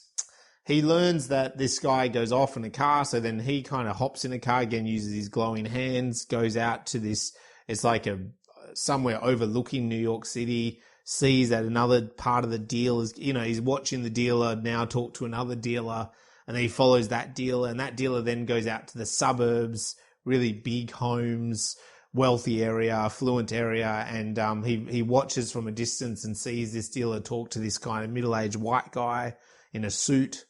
And, obviously, so that's kind of like the head of the drug syndicate or something, right? Yeah, the money behind it. Money behind it, at least, yeah. So he then, again, as I said, it kind of goes down this little tangent. Following him, the white guy, he gets back to this tower in New York, back in the city, obviously where he works. He tries to, then this is where I think from that he can't get into the building. He tries to get into the building. No, they stop him. The woman says you don't have an appointment. You come back later when you have an appointment, blah, blah, blah. And you notice that there was that guy out on the street selling the keyboards? Yes. There was a real focus on that. That was a whole thing. Like there's I got keyboards. Electronic keyboards. It's just hawking that and hawking that. It had no other purpose. No. But it was it was very I suppose alternate cinema in that you have just these characters in your face at the foreground taking up so much verbal rooms of it. I guess because the guy's mute and he's just selling his keyboards. But he watches the cleaning people wearing the little blue uniforms, whatever. All black as well. Yeah. Was some Hispanic? I don't know. Yeah, it might have been, but I think they were. I all can't black. tell. Yeah, because I'm white. Because I'm white. Yeah. Yes, but he sees them all. I can't tell because it was actually a few weeks ago, and I've got badass memory being. They're coming back from their lunch break, and they all kind of go through the service. Yeah, and so he's wearing similar sort of clothes. Yeah, so he just follows them in. He follows him in, and they just let him through he's black. A black dude wearing blue jacket. Well, he must be a worker. A cleaner, a janitor, whatever they sort of were. So he kind of comes in through the back door and he breaks into the office where the white head honcho is there, confronts him, talks to him. And boy, is he a soft white man too. He was very soft. He caves pretty quickly about the drug. Because he just sits there staring at him. He drops the syringe on the thing. Yeah. Staring at him. This guy's like, I'll pay you. I'll pay you whatever they're paying you more. I just wanted some money to, fix the business. Yeah. It was failing. And, he's running out of words because the brother just looks at him. Stares at him. And then, he tries to buy him off a few times. Then the brother pulls his eyeball out. And this drug dealer is like looking at him going, what the absolute hell? And then slams it into his hand and makes him hold it. Yes. And then he sees the image of the OD kid. Yes. Yeah. And it sort of breaks him a bit. Yeah. And then it's heavily implied that the brother shoots him. Like he pulls out a gun. No, because he pulls out the drugs. Oh, sorry. He says, shoots. Yeah. Again, it's a couple no. of So what happens was, from my memory, he pulls out the drugs, and then this is after the eyeball. You're right. Yeah. And then he says, "Oh, take the drugs. Like, you have all the drugs." And he's like, it's like, that's right. "You're gonna have it all. You're gonna have it all." Yeah, and he's like, "You have it." him, not shoots him. He ODs him basically. Like, he just forces him to have a huge amount of this heroin. Yeah, like I said, it's quite seemingly out of again. Yeah, like it's a bit dark. It's a bit like, oh, that's a bit grim that they introduced this side, this sort of justice-seeking side to him. Anyway, the Men in Black then come back to Adele's, and this is where we get this really quirky, choreographed fight scene, don't we? Yeah, this was truly this was trippy. A Broadway production. Yeah. Like all the fights, Song and dance. The movements were all mechanical and timed and in synchronization, and it was really good the way they did that. Actually, Yeah, it was joyous. It looked like a fight. It was a funny but fight. The way the aliens moved, it looked like they were doing a dance the whole time. And in fact, a lot of the movements the aliens did looked choreographed like a dance, which is what made them seem so alien, because people don't move in that sort of way. Yes. I will say, I'm just, again, my memory's a bit foggy on it. I don't know if it happened just before this scene or after this scene, but they came across the graffiti and they like went, yes. I just have to say that because I actually thought, I didn't put it in my notes, but it was such a alien reaction. Yeah, they spoke to each other like cats or something. Like the screeching of a old cat. modems. Yeah. Do you remember like fax machines talking? Like it was, and they just, their facial expressions was that sound coming out if you tried to make that sound. Yeah, and that struck me like the body snatchers movie. Yeah, that body. Yeah, they tend that's to, right. They open their mouth and just scream at each other. So and that brought up that graffiti again, which highlighted it, and that's when I recognised, that's actually it's some sort of language. Alien characters. Yeah, like it's not just graffiti. Yeah, a tag. Yep. But it's sort of characters. So they have this fight, this choreographed fight. The Adele and that, they do physically attack them, but the aliens are obviously stronger.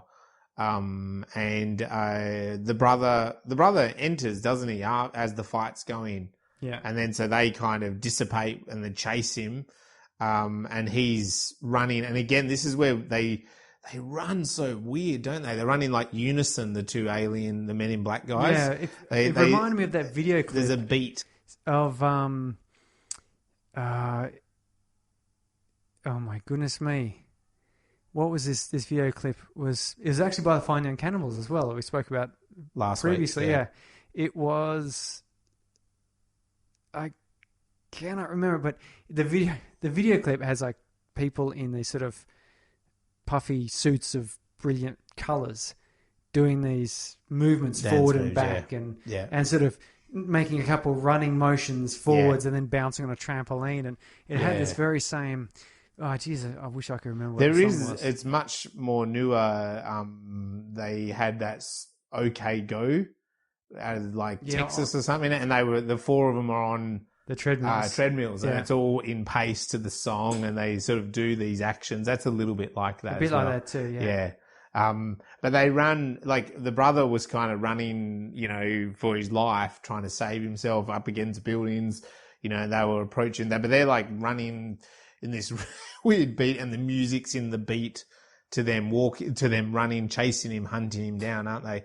And he comes around this corner, and the brother, and he comes across these people. and they're kind of standing very uniquely as well. He follows the graffiti. He sees some of the graffiti. He sees some graffiti as he's being chased. And he seems to understand it and head a particular way. Yeah, and he sees more, there's like more graffiti. I just remember the song, That's right. She Drives Me Crazy. Yes. That's the song. That's the Look up song. the video clip, YouTube. Yeah. And you'll get an idea of what I'm thinking of. So he follows this graffiti and he comes across this group of random people, really. Like, it looks like one's a cleaner, one's a chef, one's maybe in a suit. Yeah, and they're standing in formation. And they're standing in a weird formation as well. Yeah. And he kind of comes up to them and they acknowledge him and he walks into them, doesn't he? Like, into their formation. He joins the formation. Yeah. And turns to face the Men in Black. Men in Black, who come up running and stop. And see all these people. And they're not happy about this. No. And they run for it. And then that's the thing. When they run for it, they just run for it. They don't run in unison. No. That's the interesting thing. So when they were hunting, they were kind of like in a formation themselves. But once they were like, oh, well, this isn't good. Yeah, and we get this strange moment then where the brother, they sort of smile and acknowledge each other. And the brother, looking hopeful, gives a thumb up. Yeah. And the other people, they take a moment. Do they actually shake their head a little bit? I think so. And then they do. And they do thumbs down. And we cut to he's on the subway. Driving is in the back of the subway looking on a platform. Happy. Happy. And the subway pulls away from the station and he looks at us. Yeah. Directly down the camera. He looked at me. I don't know if he looked at anyone else. Well, he looked at me too. Sorry, he looked at me too. Deep So I don't know how he did that. Through my eyeballs. It's an open, interpretive ending. It's not one that's totally closed. One that we do expect possibly from independent cinema.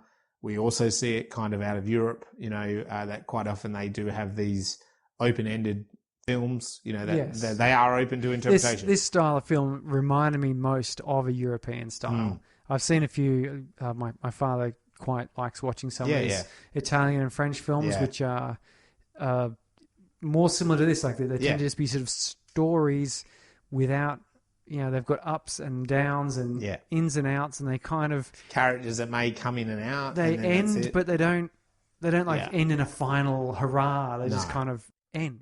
Yes, like this. Well, because straight away for this, you could say. And I want to know your interpretation. I mean, my interpretation was kind of like, because he did that thumbs up, they did the thumbs down. I mean, does that mean that they're people that they've settled now on Earth and then this is it? Or is it more logical than that? No, they didn't come from up there. They came from underground and that's why it's in the subway. Or is it just no, we've settled underground, come join us. And that's why he's on the subway and he smiles at us oh, I've found my people. Well, I like to think it's a case of he's going, can you take me back into space? And they say, no, we can take you on the subway. So he's going to his people. Yeah. Like a colony here on Earth. How can I get home? No, you can get home by on the subway. Yeah. And so he happily gets on and heads off. Yeah, but again, that's the thing. It's open to interpretation. Yeah, there's no definite conclusion. So it's and I like that. I like that. I like seeing films that do that because that leads to these kind of conversations. I also like the hand actions themselves. In human terms, thumbs up is good. Good, yeah. Thumbs down is bad. And here he's going, good, leaving good. And they go, thumbs down, would be no, it's bad. Yeah. But he's satisfied with that. Yeah, he's happy with that. So it's quite a mixed message. It definitely is. Okay, so that's the plot and some of the technicalities. What about your ladder, Surrey? Where is this one going on your ladder? I am going to reveal where I am putting The Brother from Another Planet, and for me, it is coming in at number 12, which is on my ladder after Other Life, which is the Perth film, and also before Cargo, which is kind of the Australian zombie outback man travels across to save the baby. I feel like it goes in there. I really felt so happy after I saw this film. When you do look at some of those technical aspects that they are a bit dated, when you look at some of the fact the story doesn't quite get resolved, is that as good as some of these other films I've watched? Maybe not. But I genuinely felt really happy after this film. Like it this film, it was a satisfying pleasantness. Yeah, like, and it brought a lot of joy to me. Like I really enjoyed watching this, and that's the thing. Sometimes it's like the vibe. It's about the vibe. It's about the vibe. It's about the vibe.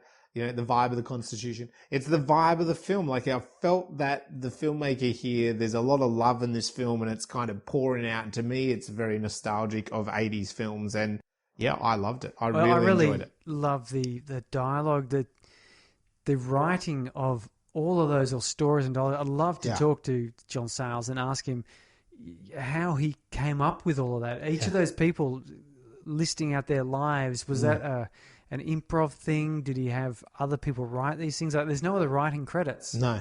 So I think it's him, yeah. It's him, and I mean, what a brilliant ear for dialogue. Like, that sounded so genuine, but also so wacky and so quick fire. Yeah, and the way he decided to shoot it, that we don't see them quite often when they're talking about all these problems and complaints that they have. I put it down. I was finding it difficult to know where it should go, because, again, I'm conflicted as to how I'm organising this thing. Yes. But I put it down. I put it down as the thing to lift you after Equals, and then you get the Wandering Earth. Yeah. So I chose that because Equals is a very it's pretty much, it's a Hollywood style movie. Yeah, it's an interpretation of, I guess, sort of Romeo and Juliet kind of. Yep. But it's a bit of a downer at times, and then you move from that into Brother from Another Planet, and it's like it's going to break you away from that Hollywood traditional style. It's got humor where it probably shouldn't have humor, and it'll jumble you around, and then you're hitting some Chinese science fiction, which your brain should be ready for that by then. Yes, mixed up. I would have put it up there near Lobster for the same reason that it kind of makes you struggle and so forth, but I want to put a gap there with some other various action and other cultural movies. Yeah. But so and I'm thinking that's kind of the way I'm looking at this now, is more of like a playlist of how you order these things to keep your palate clear, because you don't want to have like a whole bunch of Hollywood action movies all at once, because by the fifth one you're kind of going, well, I'm a little bit explosioned out. Thank you very much, Michael Bay. But at the same time, you don't want to have like all of these sort of independent, wacky ones all together. So sprinkling them out in a way that will give you the maximum joy. Yes. Yeah, I think so too. It's a good way to look at it, is our playlist. Maybe that's what it should be actually called, is the playlist. Playlist, yes. But we will come back to that. We're talking about making maybe a special one-off episode of Space Brains where we rejig or reevaluate and revisit the ladder. So that will be coming. We will book that in soon. So stay tuned for that, and let us know about your ladder. I have not yet heard anyone else's ladder, so I'd love to know someone else's ladder with our list of films. Oh, what would you order? I read Sean's ladder. He's got it for his Little Planet science fiction. His top 10 films. Top 10. Brother from Another Planet was in there. Yep. And 9 other films, including he cheated and did like a couple of like Star Wars Empire Strikes Back as one film, which kind of is, I suppose. Yeah. Anyway. It's fair enough. Why not? It's your list. It's your ladder. Tell us about your ladder. Hit us up on Facebook or Instagram or Twitter and let us know about your ladder with our list of films. Now I want to get into something very juicy. What is a scientific element of this film that you want to analyze, Surrey? What is the science behind? One of the things that fascinated me this was regeneration. It's something that has interested me a lot. This regeneration and partially, I guess, sort of youth, though he didn't go into the whole becoming young, but can't we be like Wolverine and just slowly regenerate over time? There are just these questions of why do we or why can't we grow and be in certain ways? And there are creatures which can regenerate. There's the really famous one is the axolotl. It's famous because it can regenerate spine, limbs, heart, skin, other organs. Wow. And it's a complex vertebral creature. Yep. You've got other things like flatworms, which a little bit of its head can grow into a whole new body. Yeah. There's certain starfish where, so long as this primary nervous system is maintained, it can regrow itself completely. Afresh. Yeah, and they're amazing, but they're kind of just blobby things. They don't. Octopus regrows an arm, doesn't it? Yes, but they're just like muscle. The difference is an axolotl has a nervous system contained within a spine, has bones with tendons and ligaments and segments, and so forth. And I feel a bit sorry for some of these axolotls because there's been a lot of experimenting done on them. Yeah. For example, the question you've got to ask is, how often can it regenerate an arm? You chop off a leg and it grows back to a near perfect copy. Yeah. How many times can you keep chopping that arm off and will it always grow back? Oh. And here's the thing. The answer is 5, in case you're curious. Apparently, each time there's a little bit worse. And then finally there's like this, you're starting to get scar tissue and things building up. Right. Yeah. But the axolotl also has another very interesting feature. It's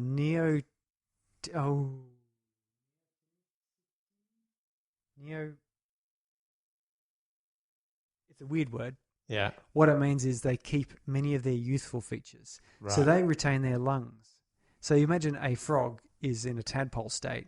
Yep. They have lungs. They're swimming around. They're little fish. Yep. But then they slowly grow arms and legs and the tail disappears.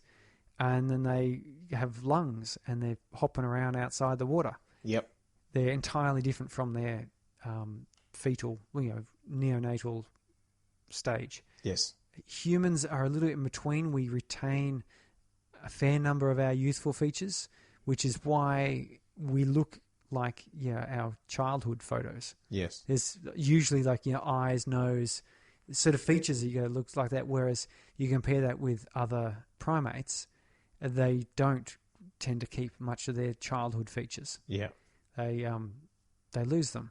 Mm-hmm. And there's a thought that might have something to do with it because humans do have some regeneration capabilities. We can regenerate skin that grows back nicely. Our liver will regrow. It's not a complete regeneration because if we lose our liver, we don't get it. But what's it called? Hyperplasia, which is if you've got a chunk of liver, it will grow as it is used. Yes. So you can lose up to a quarter of your liver or something. Yeah. And it'll regrow. Yeah. There's even the case that little fingertips, so long as you've got the cells under your fingernails, are capable of regrowing into the fingertips, including like flesh and bone. The further down your hand you go, the less you lose a finger, you've lost a finger. But if you skim off the top, you can regrow a bit. Yep. And interesting, at up to 8 weeks old, a fetus can lose a limb and regrow it. Of course, at 8 weeks, they're kind of blobby anyway. Not much there. But the point is, we do grow from a fetus into a fully formed human. So the capability is in our body and our genetics to be able to grow everything required for a human. Like it was there at some point. Yep. It turns off at some point. Right. And there's some part of our evolutionary history which meant it was more advantageous to turn that stuff off than to keep it. Whereas the axolotl has evolved to keep most of that stuff. So it grows as a little baby axolotl into an adult, and it retains much of its growth capabilities. What's its environment? So it lives in the water in Mexico. Right. It's a Mexican walking fish. Yes. They're beautiful little things with funny, weird, frilly gills, and they look like a lizard, but they don't have scales. They've got smooth skin. And so they evolved like that because they fight each other and they always are losing limbs? I don't know. It's such a violent world. I didn't look into why they evolved that way. Yeah. But they're an ancient species. They've been around, we split off from them 360 million years ago to become humans, and they didn't change much after that. Yeah. They decided just, they're pretty cool. Good. They're pretty cool the way they are. Yeah. No they're pretty badass. Yeah, and I mean, there's no practical reason why we couldn't regenerate. Yep. And the way the axolotl does it is, say you lose the tip of its hand, it first of all forms like basically a scab over that and forms some skin over that. And then like all of these cells go there, and the cells around that area de-differentiate. So where it was a particular bit of bone, it becomes a bone protocell, a cell like a stem cell, which can't turn into any other type of cell, but it can turn into any other type of bone, whether that be the hard outer bit or the inner bit or the end bit. Yeah, right. And then likewise the skin and the muscles, they sort of become juvenile cells again. And then they start growing a sort of a fleshy lump. Yeah. And then inside that fleshy lump, the cells start to become specific again and reform. And it doesn't just reform like, say, a gecko or a skink. A skink actually loses its tail. Yeah. The tail that grows back is not the same as the original tail. Right. Like there is scar tissue in there. It's more collagen. It's not a true birth tail. Yeah. It works as well. Yeah. But it is notably different when you examine it. Whereas an axolotl's regrown limb is a very close copy. Yeah. And it has to do with they don't scar, for example. Yeah. So they've got these phagocytes, which we do too. It's part of our immune system. It also breaks down scar tissue. Right. And in axolotls, they've got a lot of it. So they don't scar. Right. It's really fascinating. So the idea is, and I was reading Science Alert. Yeah. I can't remember. I lost the reference to it, so I apologize to the scientist here. But he was actually saying that it's quite likely that not his current generation, but maybe one of his postdoctorates, his postgraduate doctoral student might be the sort of one, that sort of time scale where we might crack a bit of a code of how it all works. Doesn't necessarily mean we'll be able to do it. Yeah. But that's sort of, they're getting into that area. They're able to get through the genome a bit more.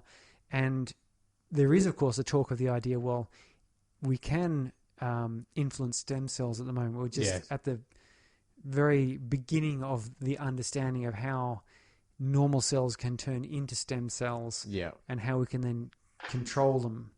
The difficulty being is how does it know to turn to a hand? I mean, if you had your hand chopped off, you could put a whole bunch of stem cells there, but how are they going to know to turn to a hand and not just a tentacle or a foot or an eyeball or something like that? So it's quite confusing as to how all that works. Yeah. But as I said, we initially grew our hands from not having hands, a pile of undifferentiated cells, which then followed some pattern to become. Yeah, there must be some sort of recipe, right? Some sort of pattern. So the brother healing himself like that, I mean, he's using some sort of magical light thing.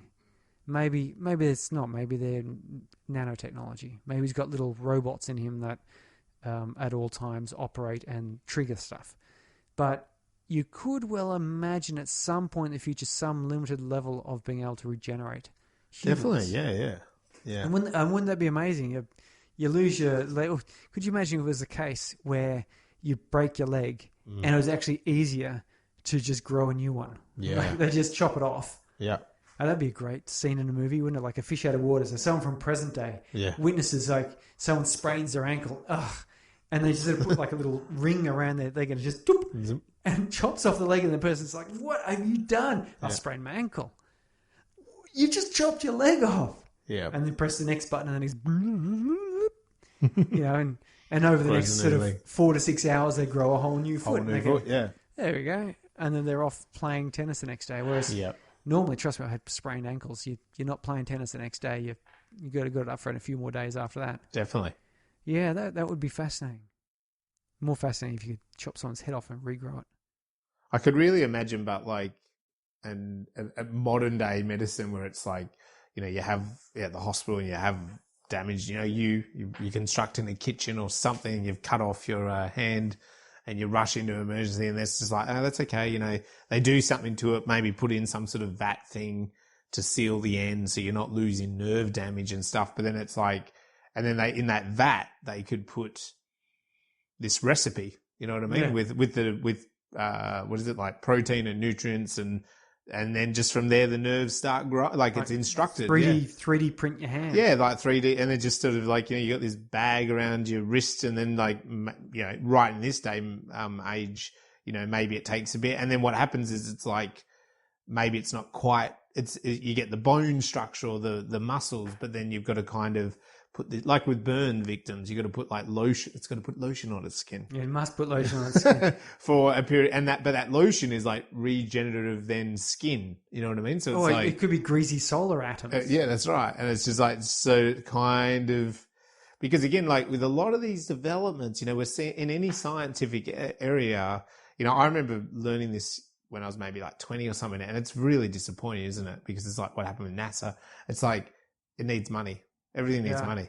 And so like, you need to like have a commitment. So as soon as you start talking about regenerative thing, I'm thinking, well, cosmetic surgery, burns victims, the huge cosmetic companies, surely these guys would be interested. Just go around investing. Chopping the legs off really rich people. Yeah. Just like, that's why we have so much, work on heart disease and stroke, because they're rich people's diseases. That's right. But also any of that, you can go, well, that's a worry, but my wife wants to look young forever in her face. So have you made anything that can make her face I young? want my wife to look young forever in her face. The rich old man. She doesn't mind. But that's it, right? So it's like the rich old man's like, I married a 30-year-old and she's 31 this year. She's getting a bit too old now. You're talking about Tom Cruise, aren't you? No. Didn't he drop women when they reached 38 or something? Yeah, probably. Who knows? I can't remember. There's some magic age number where his wife seems it's Barney to stop off being How his I Met wife Your Mother, or something. Oh, God, she's over 30. It's the elbows. You can always tell by the elbows. Yeah. Well, I've always wondered, though, what sort of society would we have if regeneration were easily possible? Like I said, you sprain your ankle, you chop your leg off. Your sports match. What was that one we were watching with the surrogates?